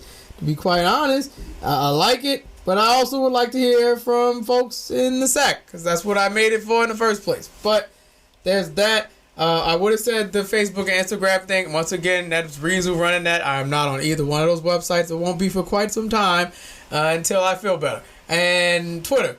Twitter is my... Well, look, like I said, follow me at the MCZX on Twitter. And there is... I couldn't access the podcast Twitter for some reason. Despite putting the password in, it just would not let me in there. Yeah, I'm having issues with it too, but we'll get that fixed. Yeah, but the underscore at SC podcast. Whatever. And there we go. The underscore SC podcast. I put my hands over my face. I'm a failure. So look, I'm gonna cry we now. got new questions. What a dumbass. The first 3 questions are for Mate because yeah. Oh, come on, man. So first question before we get to the second question that made MCZX laugh. What's the biggest convention y'all want to go to that's worldwide?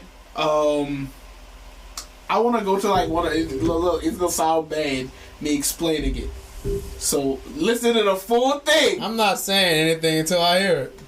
I want to go to like one of them huge porno conventions where they like give awards because I want to see who loses.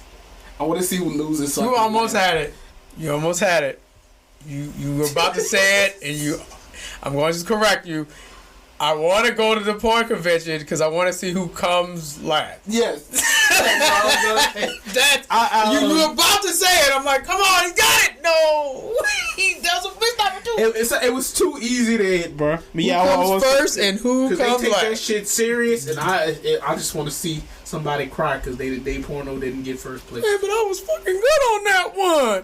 I got the oil, and they didn't like it. Sure did it. I want to go to a Comic-Con. I want to go to that Comic-Con and we have one out here, but why do I say goodbye? I want to go to San Diego Comic-Con. To Mecca-Con. Why you gotta leave? I just started you. COVID happened, and Damn that should been y'all wake up call to be like, dang, we should really do this. People really wanted it. Right. And y'all still like, nah, one more year. That's it. I agree with Reezu at San Diego Comic-Con. I want to go there. That's going to be fun. Okay. Would you grace us by singing oh, come on, man. Evangelion's opening theme song? Look, I'm about to tell you no. And I'm going to tell you why I'm not going to do it. I'm going to do it. Because Shinji ain't getting a fucking robot. I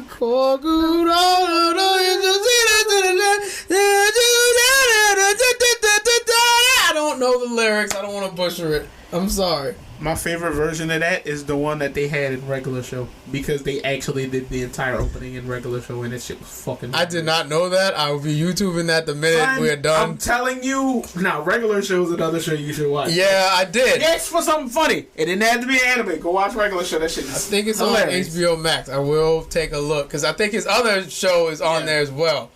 My favorite version is of that song is the Black Choir on that talent show. And the Japanese people are like, wait a minute, they know the... Huh? They're just like, they know the lyrics? They're singing it right? The tone is...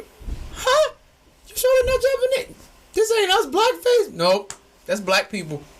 We know the song. We can learn any song. Any song. Okay. Talented. Talent. Then his final question was, would you be willing to pass me the aux? Of course. You can always have the aux. Just don't play no sad shit right now. I don't want to hear it. Any of it. Even though I did hear some sad songs today, but they were good. Michael Jackson's I Can't Stop Loving You. Look. Bop. And She's Out of My Life. Bop. She's Out of My Life is a real big bop, bro. It's crazy. Before we get to this next question, because I was listening to his live album in London, and he went, she's out of my life. Can I come down there and sing to you? And the lady's like, ah! I'm like, Mike about to make her pass out. And then he gets to the end of the song.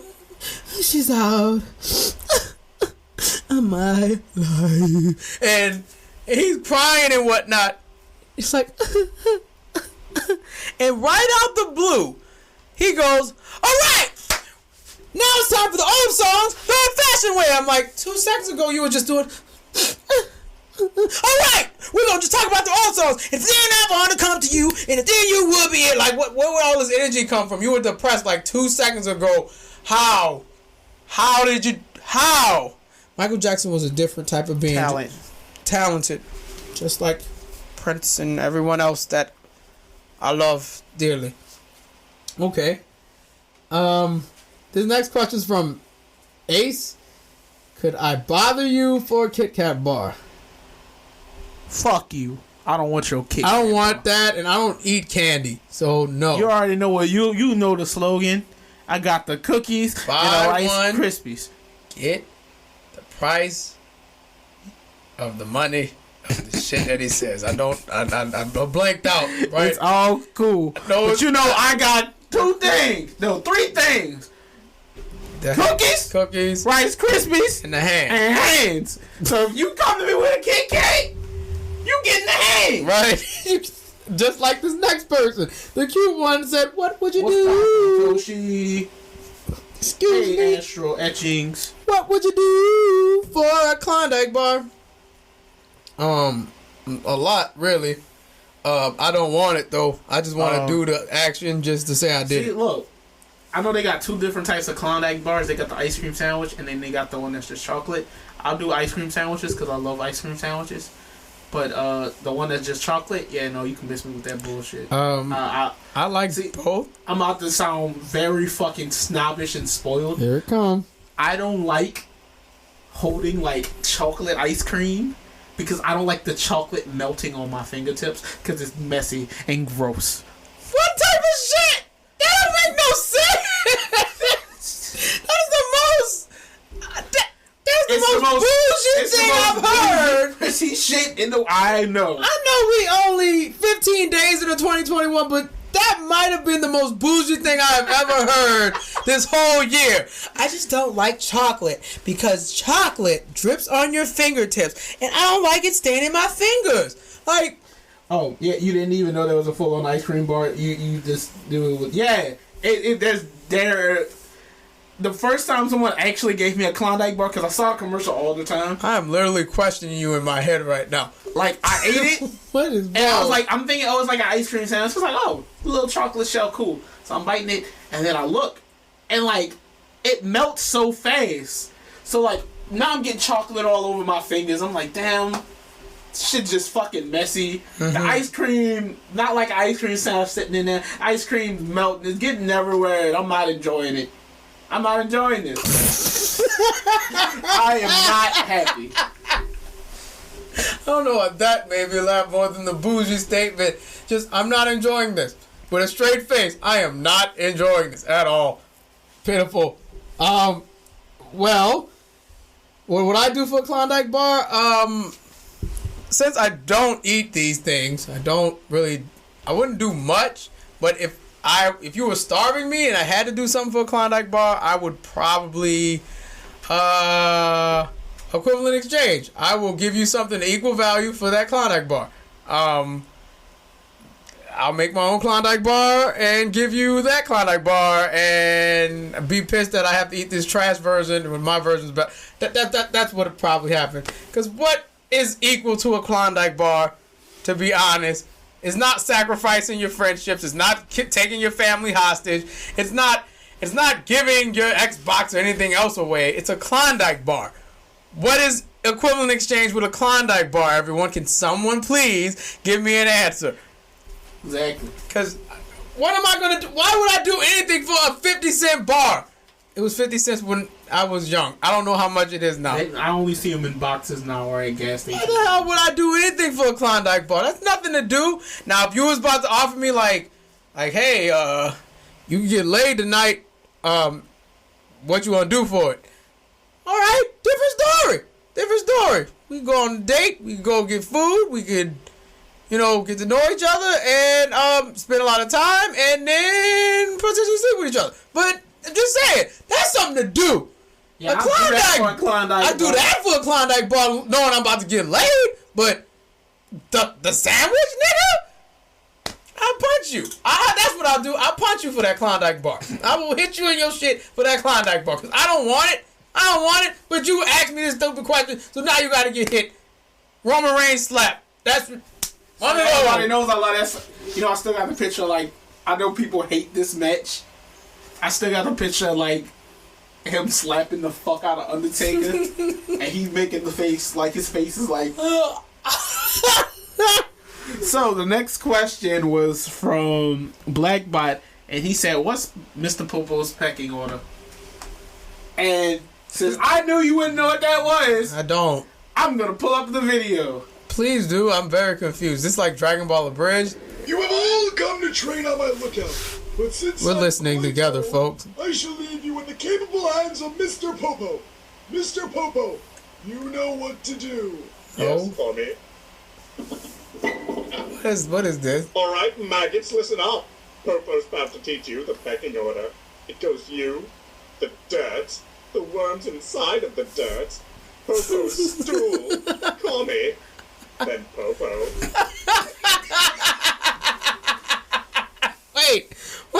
Wait a minute. I'm trying to understand this. He said you the dirt, then the worms inside the dirt, then his shit, then his poop, then his shit. Okay. Then God, and then that is the pecking order of Popo. Am I reading this in reverse? So it's Popo, Kami. It's Popo at the top, Kami, his Popo shit. Worms inside dirt, then the dirt, then you. You are beneath the dirt. Because the way I was reading that, I'm like, so I'm first, I'm the best. That was funny. I feel like Dragon Ball Abridged is Dragon Ball Abridged is that's probably hilarious. Yeah, and then he killed Krillin. Why? Why's Krillin gotta die? Back up, bitch. Okay. The next question is from Nasty Ho. What minor inconveniences drive you absolutely insane? Alright, look, so this is gonna sound like another prissy moment. I got one too. I don't like if I'm driving, I don't like people getting out of my car after me. What? You are a bougie ass nigga! Look, I'm about to explain that right now. So, oh my God! Please explain this one. Alright, so when I get out my car, I like to make sure, cause we've had friends that have smoked marijuana. Oh yes, the devil's lettuce. I want to make sure that y'all motherfuckers don't leave no shit in my car. Right, because the police. Because if you, not even that reason, you would think it's for that reason, but if I gotta bring shit back to your ass because you left something, I'm gonna be heated. And we going in the same place and you left it, and you be like, man, you go get this out the car, left it in the car, and I'll be like, hey, here's my keys. Go get it out the car. You be like, man, I don't want to go in your car. Could you go get it for? That's gonna piss me off. Honestly, I think we might be on the same page here, because now I don't want to adapt that, but I know when it comes to like either my friends now or the new friends I'll be making this year, y'all have to get out first now, because I don't know what y'all been doing. I don't know where y'all been. Let me do a perimeter check before you get out my car. I respect that. That's not bougie. All right, so another thing, I don't like when this goes. Okay, this is going to be bougie, clearly. All right, so I don't like, all right, we in here right now. The beautiful ass Series X is plugged up to the TV. So if you come to my house and I got an HDMI and you could just unplug that shit out my system, I don't like when niggas bring their own HDMI and gotta move my shit around to plug their shit in. Bitch, take the wire that's there. Just take the wire that's there and leave. What's the purpose? Why you have to move the stuff? That's what I'm confused at. See, I'm like, this one, it's not that complicated. You know, it's on the table. It's right there. You can literally reach around. So the way my room's set up, it's a dresser, TV, and then a desk on the other side. And I have a big ass TV. So you literally have to fucking rotate my TV or move it down. You know, like mishandle the fucking TV to get to it. And people are just like come in your crib and be like, all right, let me move the whole TV. And be like, no! Just take the HDMI out mine. I'm not using it. Okay. Nasty hoe, look. Minor inconveniences. Listen, anything that inconveniences me is major. I don't know why I'm built like that. I get mad over. So my skillet, my griddle, not my skillet, my griddle that I previously had. I broke it because it's a non-stick griddle and it sticked my pancake on the griddle. So I had a meltdown because I haven't had one in a long time, and I punched the griddle while it was hot and broke the protective plating on it and had to throw it away and buy another griddle. Which a normal person would be like, oh, it just wasn't hot enough. You're right, it wasn't. But I was emotional, I was angry, I was pissed off, and I didn't hit anything in a while. So I kind of hurt my hand. I didn't burn it, but I punched that and I stabbed it with the knife. The hilt of the knife just pop, pop, pop till the plating came off. That's one. But I hope that just shows the type of person I am. I've gotten better. Trust me, I don't have anger issues. It's literally when I don't express how I've been feeling for a minute, shit explodes at the smallest convenience, and that's not good. Thankfully, it was a skillet. Not a skillet. It's not a skillet. The griddle. It was a griddle and not something very expensive. But something that's like minor that drives me absolutely insane. When I know something already, like it's information I've already known because either you've told me this before or intuition, or if we're at a meeting and we're going over something I already know, I'm going to get extremely pissed off and bored and completely zone out because it's annoying. Like, I hate when people tell me stories that I already heard before. And maybe that's like the writer in me. But like, I had a friend of mine try to tell me a story 2 days ago about something I already know. And I'm like, I know, heard this already. Heard the story already.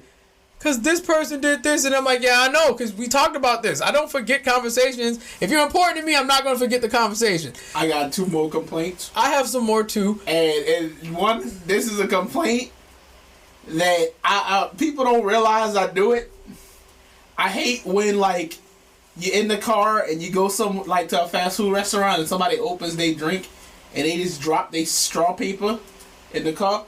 Because, as you can see... Yeah, you have some in your hand. I keep... Like, even if I'm in somebody else's car and I don't have, like, a bag or some shit to put it in, I'll put it in my pocket so I can throw it away for later.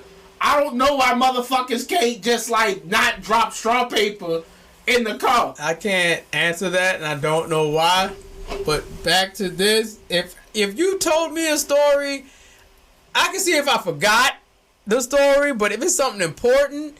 and I remember it because I care enough about you to remember it, please don't repeat the story. Don't repeat how this person did this and that person did that. I don't care because I already know. You already told me this. I know already. I had a meeting and they kept going over information that we already established. But they kept giving out the wrong information. And we kept having to correct the information. I'm like... dog, I'm about to lose my mind in here. That's just annoying. Another minor inconvenience. This is going to sound really... I don't want to expose myself. This is going to sound really, really bougie. I really dislike when people are singing... like, if someone's singing a song I like and they get any of the lyrics wrong. And I mean, even if it's a misheard lyric, like for Michael Jackson's Bad, because I just heard that album and it's fresh on the brain. The opening line, your bud is mine, gonna take it right. Some people be like, your bud is mine, gonna right. I'm like, huh? What did you say? Run that back.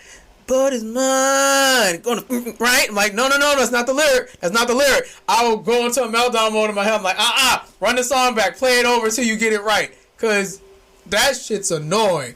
And another one that's even smaller than that. I really am exposing myself today. This is not like, if someone hears this and they wanted to date me at this point, they'd be like, this is too much.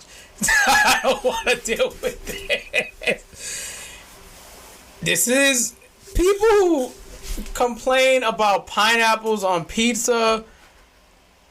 Yo, we get it. You don't like it. You a dirty bitch. We get it.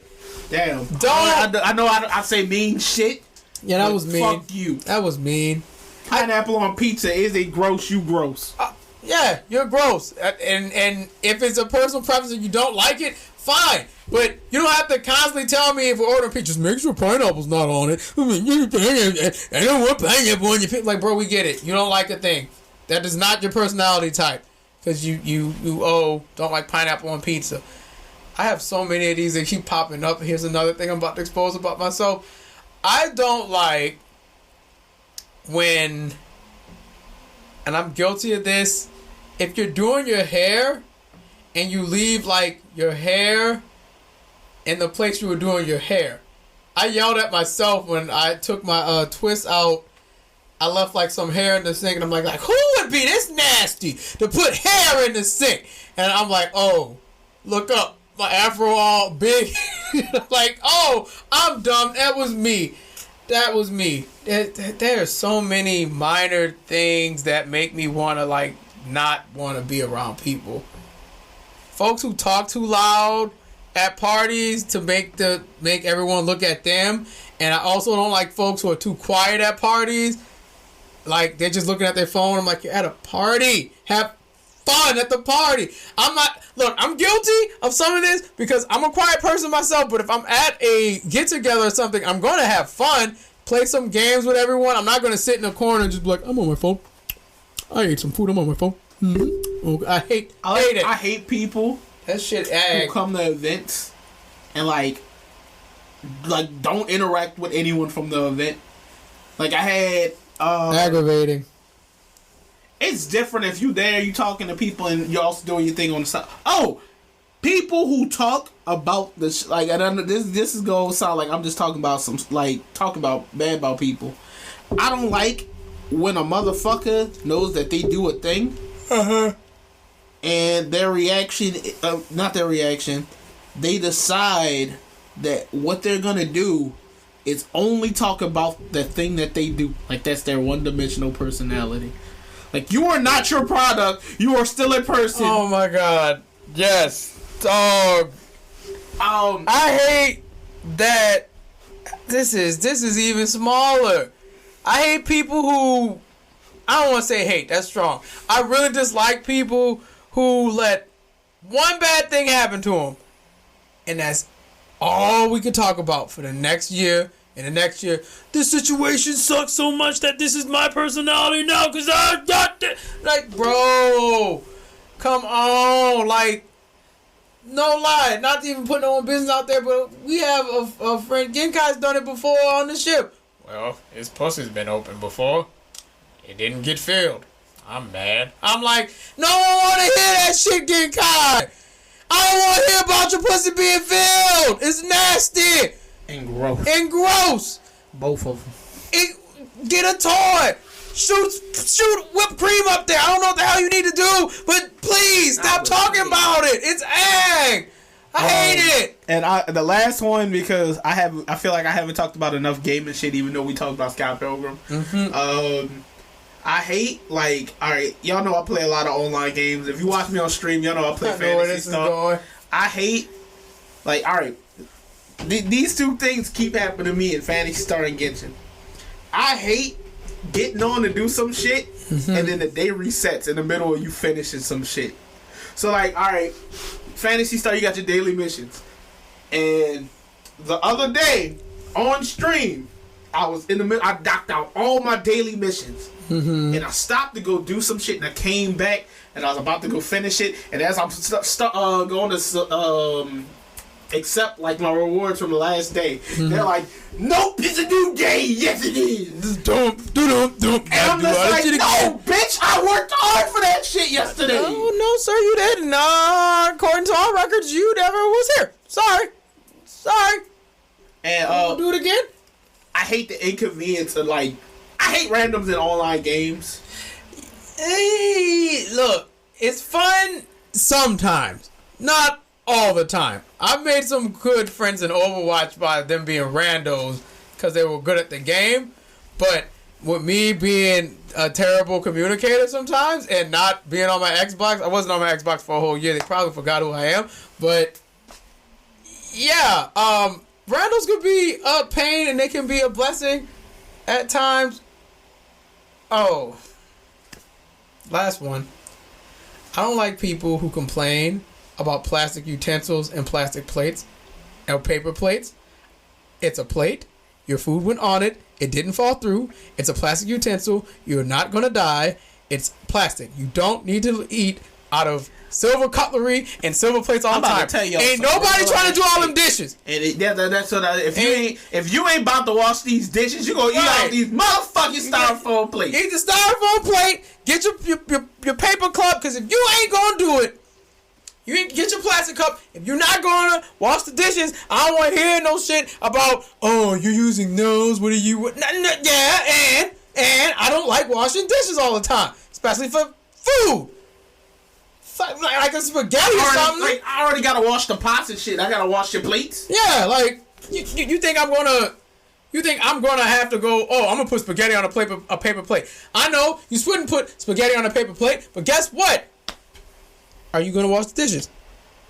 Because if you're not gonna wash the dishes, guess what? You're gonna eat this spaghetti off of. It's not gonna be piping hot, because obviously if it's piping hot, it's gonna fall right through, and then we're gonna have to get your actual plate. I'll get your actual plate for that. But everything else, don't come at me with that shit. I'll actually have to hit you, because that's annoying. Why? You're not using silver cutlery or fine china. I want to eat off of fine china. Or I want a dishwasher, and I can't have one in my house. So we at an impasse. What you gonna do? You want to eat, or you want to go out to eat? Because, look, you ain't even my girlfriend, and you look, we ain't dating.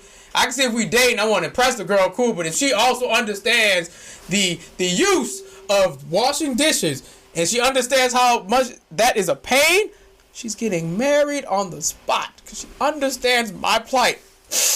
My plight. She get it. Okay, I think we've done enough minor inconvenience. That was like 30 minutes. Hey, it's cool. The next question. Oh, that's a cute question. What's a small thing you do that puts you in your happy place? Y'all about to laugh at me.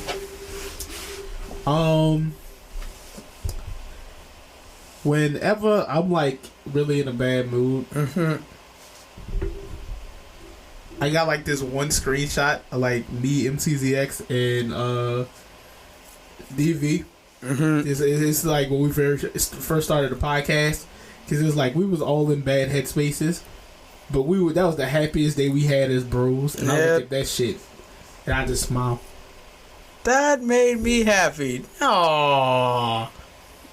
My recent thing's been pretty funny. This is wrestler Shug D. He follows me on Twitter. He has this thing. It's in my favorites. I just looked at it. You remember coming to America and the barbers? So you wouldn't think the still would make you laugh, but whenever he does his little dirt or makes little smart comments to the Creep Squad, as we wholesome gang over here, but when he makes those little smart comments to him, he always posts this picture. Every time I see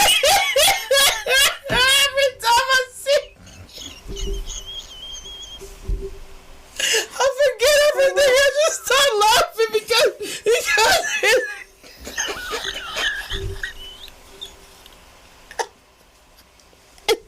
like, I hope he understands. Like, that really helps me.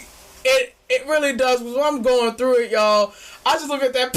I just look at that picture. I have to get it away from me, and I start laughing, and it just makes me feel a little better. And another thing I do, I just write a line. This is what I've been doing recently. I did it a lot today. I'll just write a 2-bar line for something, and I'm like, "Oh, that's good. Come back to that," or finish a poem, because that's how my process works. I'll just write 2 things, and then boom, I'm back in my happy place. Oh, I won't even call it a happy place. It's just like, hey, this doesn't suck as much as that place you was in before. That Shook D picture of. Also, I mean, I'm not gonna say Darth not gonna listen to the podcast, but yeah, don't tell him about the picture thing. Fuck y'all. He gonna know. Yeah, none of y'all tell him about the picture thing. I'll fuck y'all up. Anyway, he gonna know. He gonna know. The next thing is, again, from Nasty Hill. That's the last one. Mm-hmm. What is the most unhelpful response you can get from someone? So I'm about to paint a scenario for y'all real quick. Oh, Lord. All right. You go to the grocery store. Mm-hmm. And you're looking for, I'm going to just say honey. And it's not on where you thought it would be. Yeah. And you turn to someone who works at the grocery store. And you're like, hey, can you tell me what aisle honey is on? Mm-hmm. And they tell you they don't know. That shit is so... Like, bitch, you have one job. You work here. And don't get me wrong. There's some people that I don't expect you to know everything. But you can at least be like, all right, let me find somebody who might know. Right. I hate people who, like, tell you I don't know, and then that's the end of the conversation. Yeah, I really despise I don't know or maybe. I don't like that, especially in, like, works of business.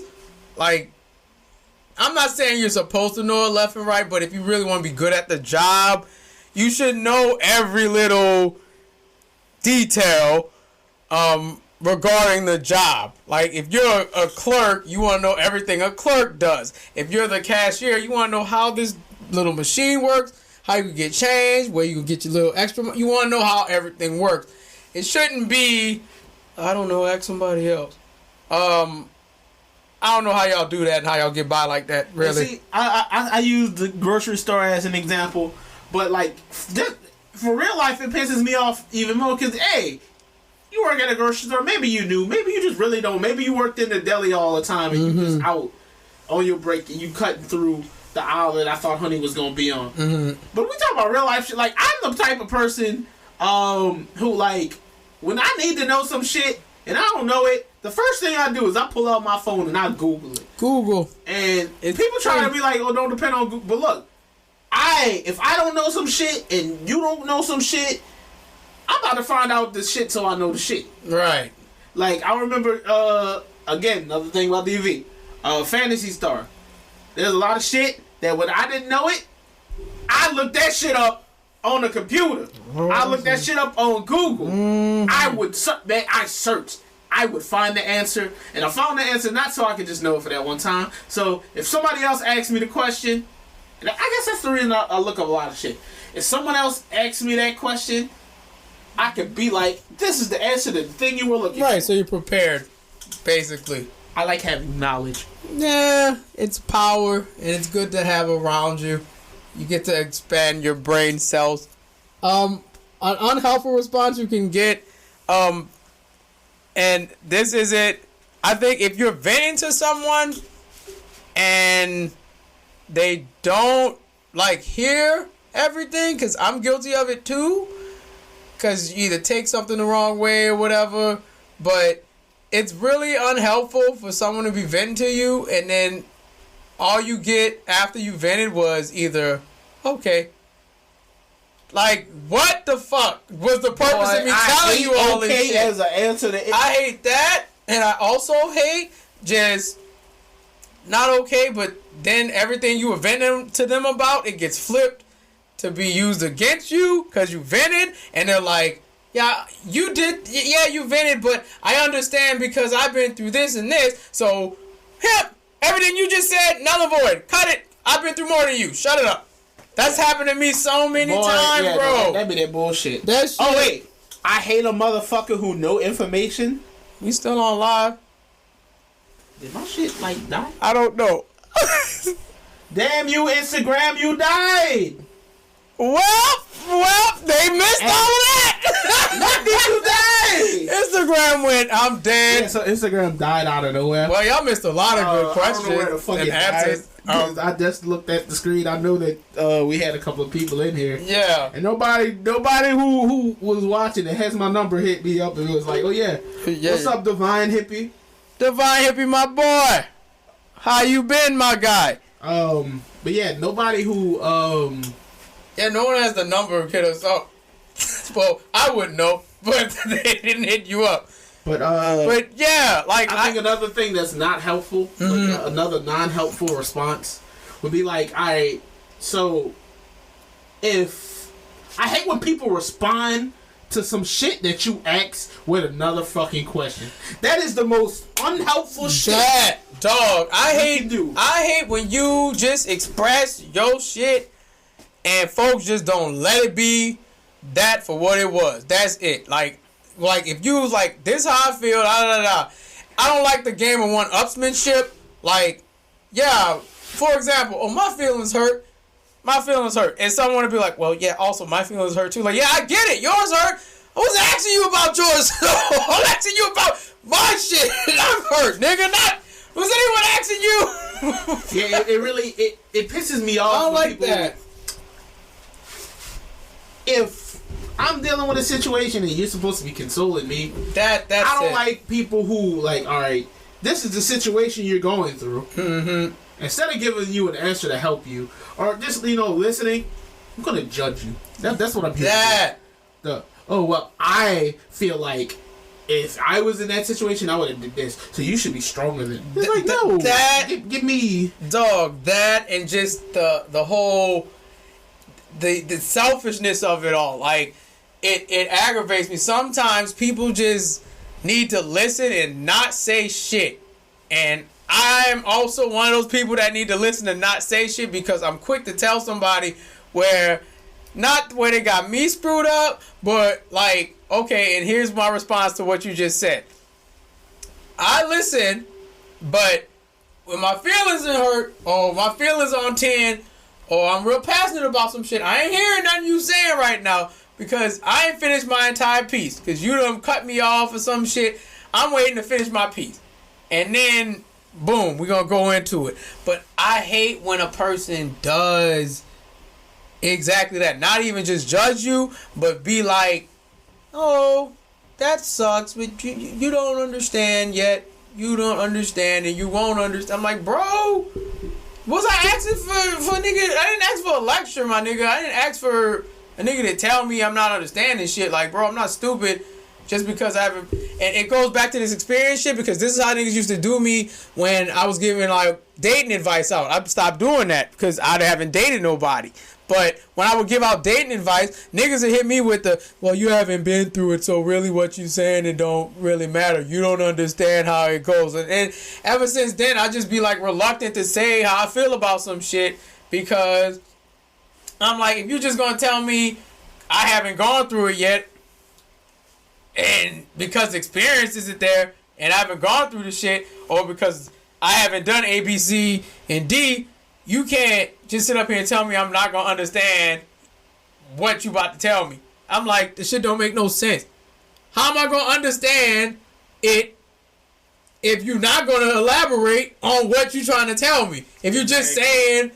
You just saying I'm not gonna understand. I haven't been through a lot of shit, but I understand people who've been through a lot of shit. You don't have to go through. You don't have to go through shit to understand it. Example, very big example. It's controversial. That shit pissed me off. off. It's controversial not because it's controversial, but because people will be like, "Well, it didn't happen to you. You can't say you understand." So, if someone's mother dies, I can't sympathize with you, but I can understand what you're going through. Exactly. Because I know if my mother died, I know exactly how I'd fucking feel about it. Right. That's something that I can understand. Right. Loss of life, like right off top, losing someone close to you already is terrible. Yeah. But losing a parent. Awful. I couldn't imagine. Right. I can't sympathize. I haven't been through it. I haven't been through that either. But I can understand how bad it must Thank feel. you. And that's my whole point. I haven't had love lost on a level where I was on that level in love with somebody and they also was in love with me, and then shit just went left. And now I can sympathize with someone else that also had a similar situation when they shit went left. Dig what I'm saying? I could sympathize with that. I also could be from the back and understand if some shit went left and you was in love with that person or whatever. I understand where your head's at. I'm not trying to sympathize with your ass. I understand you. Dig what I'm saying? So I'm not looking for sympathy when I'm venting or trying to give you advice. I'm literally just like, do you understand what I'm saying? Like, people, and I don't know if they just like to make them feel better, pat themselves on the back when someone's expressing some shit to them. I've had to do this with a couple friends. When people tell me lack of experience is the reason I didn't really listen to you, I feel like, exactly why am I speaking to you then?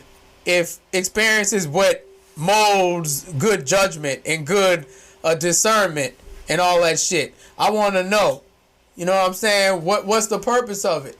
Because if your ass, hey, oh, what happened?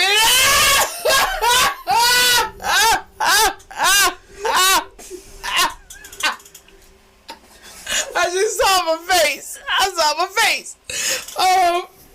But basically, if you want it, like, and this is no slang or nothing, it's just in general, like, dead ass, like, if you're not gonna listen, if you just listening to respond, because I checked myself on this shit, like I said, if I listen to respond, I really wasn't listening to you, especially if we super close. Like, if me and Reezy had a falling out, and Reezy expressing to me why we had a falling out, and I'm just like, see, but really what happened was you didn't do, like, that ain't helping no shit. Exactly. That's not helping nothing. If instead I hear his point, and I'm like, I understand that, boom, boom, boom, boom, boom, boom, boom, we speak, cool. That makes sense. Dog, it's a problem when you are doing that exact thing and people keep saying, and this goes to the small inconvenience shit. I don't like when I'm expressing some shit to you and you bring up something that's completely irrelevant to what we're talking about. Because now I have to go, it pisses me off because I'm like, why did you bring that up? No one asked you about that situation. We're talking about this situation. And you're bringing up how to play chess. Nigga, we're talking about checkers. Why are you bringing up rooks and shit? Exactly. Like, why does that have to do with the conversation? You're pivoting from what the fuck we talking about. So, shit like that gets on my nerves. Like, if we're talking about one thing, let's leave it at one thing. Don't bring any external factors into it. We're talking about me and you. Don't throw other people in it. Don't throw any other situations in it. It's me and you. I wasn't asking about them. You know what I'm saying? I had a friend that, we fell out a couple years ago because the conversation was literally about him being a man and taking care of his kids. That's it. That's all it was. And it wasn't about him having to go back with his baby mother. I was saying y'all could co-parent. I'm just saying be there for your fucking kids because they're your kids. My guy did not be he wasn't receptive to none of that. And I'm like, he hit me with that line, well, you don't understand because you don't have kids. I'm like, what the fuck? What do you have to understand there? Being a good dad is not something you need to go through to understand. You can have good father figures even if you don't have a good dad. Son, I'm blessed where I have a good father. Shout out to Pops. But same here. You know, shout out to Unc. But look, Uncle Phil's on TV. That's a good father figure. J. Cole say it all the time. You had your boy from Good Times. That was a good father figure for some people. You know what I'm saying? Nigga, you can still get it. You get it from books. You get it from anime. You can get it from anywhere. Video games. So, miss me with that bullshit. Oh, I have a good father, so that's what. No, bro. You got the world. The world can teach you how to be a man. The world can teach you how to be a good father. You don't have to go through this shit to be like, oh, now I understand. No. I'm never buying that shit when people tell me that because no, you don't have to go through shit to understand it. To sympathize, yes, you do. Absolutely. Sympathy and understanding are two different things. Losing a parent, like you said, I got both my parents. I don't know what the fuck the world look like when that happens. It's gonna happen You know, because that's how the world works. Everyone doesn't get to stay here. But I don't know what that's like. I have family members that don't have their parents. And they make it very clear. It's like, oh, you can prepare as much as you want for it. When it happened, it happened. Good luck. Shit ain't something you can understand the loss. The loss is understood. But the sympathetic part, you ain't gonna get it till you do it. Like, exactly. And when you get, like, for example, when I be saying, oh, my heart broke, no, it's not broke. I can't say it's broke. I understand it's in a lot of pain right now. I ain't have nobody, like, break up with a nigga, or I got cheated on, or any crazy shit. You know what I'm saying? I can't sympathize with that because they ain't never happened to me. But I damn sure can understand how that'll make a person feel. Based off of how I watched it. I watched it with you. Yeah. Like, I watched you transform from that fucking sad-ass man to this great-ass man right here. I watched it, son. I watched it. So when people have the audacity to tell me I'm not going to understand some shit because I ain't go through it, I want to flip them off so hard. Because I'm like, you don't understand the shit that I've seen. You don't get it. And I internalized that shit. Actually, the reason I'm smiling is because, you know what? They don't understand the shit you've experienced. They don't get it. You don't have to go, and I know that sounds controversial. You don't have to go through it to experience it, but it's like you didn't experience it, right? You got to experience, literally seeing firsthand what happened to something. Right. I'm seeing it, and you know, a person told me, "Oh, I understand where you're coming from." I'm like, "No, you don't. You don't." And the reason I said no, you don't, is like you're not on the other side of this fucking fence. You on that side of the fence. It's different on that side of the fence. That side of the fence is very fucking cheery. You just losing a little piece. You gaining so much more on that side of the motherfucking fence. You not on this side of the fence watching what happens day by day, and you never gonna see it. So how the fuck you gonna tell me you understand where I'm at? At it. That shit bothers me. Be real talk. That shit bothers me. I don't like when people do that. Because it's more insulting to say you understand trying to just make niggas feel okay when you don't understand. You don't. You trying to sympathize with me when you never went through the shit I went through. That's the problem I have. Say I understand how that made you feel. Clarify, understand how this makes you feel. But don't try to sympathize with me and be like, I understand exactly how you feel. No, the fuck you don't. No, you don't. Exactly. But look, y'all really watch that shit. Sorry if that seemed a bit too passionate, but seriously, right. that's look. I'm only telling y'all this because this is not the first time this happened. This has happened multiple times in my life with people because this experience thing. Apparently, I'm supposed to be hoeing and throwing my dick on the craps table and breaking these women's hearts and shit. And it ain't worth it. For what? I watched what happens when niggas do that. I watched it. Niggas got 2 kids. They don't even take care of their kids. I watch niggas regret hurting these girls' feelings. And now they with someone they fucking hate. I watch niggas who got cheated on. Boom, you had to build yourself back up, get in a good relationship, and now you stable and settled. I watched you go from day to day with it though. It wasn't easy, but I watched you. Dig? So my final message is simple. I can't sympathize with some situations. Fair enough.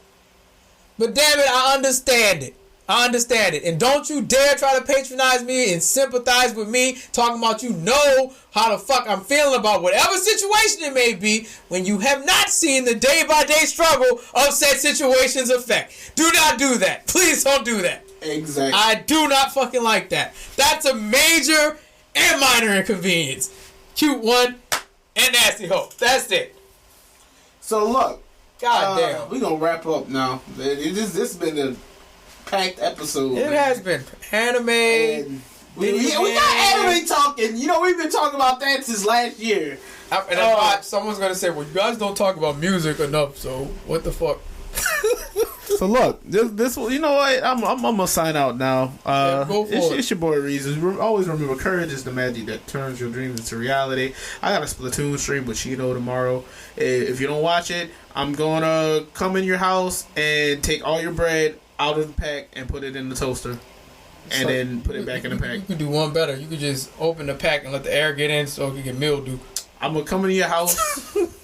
and I'm gonna go in your freezer, and I'm gonna take the ice cream out, and I'm gonna sit it on the counter, and then I'm gonna leave. Damn, you're gonna melt the ice cream. You a terrible person. Yeah, fuck your ice cream. Damn. Well, it's your boy MCZX. This has been fun. I hope to be in a better headspace in the next 3 months, or the next 5 months, or whatever. I don't plan on. I plan on transforming who I am, but I'm not gonna lose who I am. If that makes sense. Each week, you guys will hear that. I don't plan on just doing a 180 and being like, oh, I'm a whole new person. No. It's your friend of the people. Fight evil. Take care. Be good. I love you. If no one told you today, I love myself. I love you. I love you, Rizu. We love everybody who listens to the show. Thank you for the folks who sat through the big rant on Instagram Live. We appreciate you. You appreciate it. Enjoy my face. It's of disgust. And enjoy the ride. Have fun. And yeah. I don't know what else to really say. Have fun. I'm gonna drop this Divine Hippie on y'all. Hey, we got that new Divine Hippie. Decided to pop in the one time, man. You gotta show support to the people that support us. Yes. So. Oh, and I might be streaming tomorrow. I might be. Ooh. Yeah, if we could get it to work. I really want to stream this game. Shoot, I'm gonna try to help you get that up. All right, y'all. But time to get wavy. It's Divine Hippie, baby. Let's go. Later, y'all.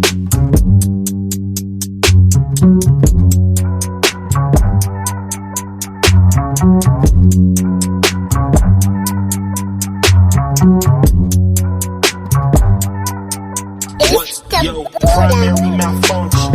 Is it drinking till you nauseous? Is it popping sticks and grabbing grips to make it flip obnoxious? I'm a different type of pedigree, just call me Triple H. King of kings inside this game that we call rap, there's no debate. I've been establishing real estate, this shit monopoly. Till they send my ass to jail because I landed on their space. I stay cool, calm and collected even in the face of death. Middle finger to the reaper, he ain't take my ass out yet. 2 car crashes later and I'm still here, bringing for the my pills. Ain't no pressure when you know you better, so you gotta step up the game here. I've been too peaceful and humble to all of y'all niggas for too many damn years. So for a moment I hope that you listening, nigga, just open your damn ears. Yeah, that don't mean shit to a nigga that ain't never had shit. Goddamn, life don't mean shit to a nigga that ain't never had shit. Goddamn, get out of my way, get out of my way. Stay inside your lane, stay inside your lane. Oh, love is not the same, love is not the same. Shit change every day, shit change every day. Yeah, nigga, that's life. Gather the fruits of your labor and hope that shit will suffice. Nigga, that's life. Laying it out on the table, though some people want your demise. Nigga, that's life. Be weary of fables, they telling you, homie, that's all a disguise. Yeah, nigga, that's life. Been in it for 23 years, boy, I'm Jordan when he in his prime. Word to the blind that can't comprehend the vision, but still input opinions. Nigga, goodbye, I'm too independent, my presence too tremendous. Word to the wise that still uplifted, hit me when things get kinda tricky. Ain't no Run DMC, you can walk this way, can't guarantee it won't get risky.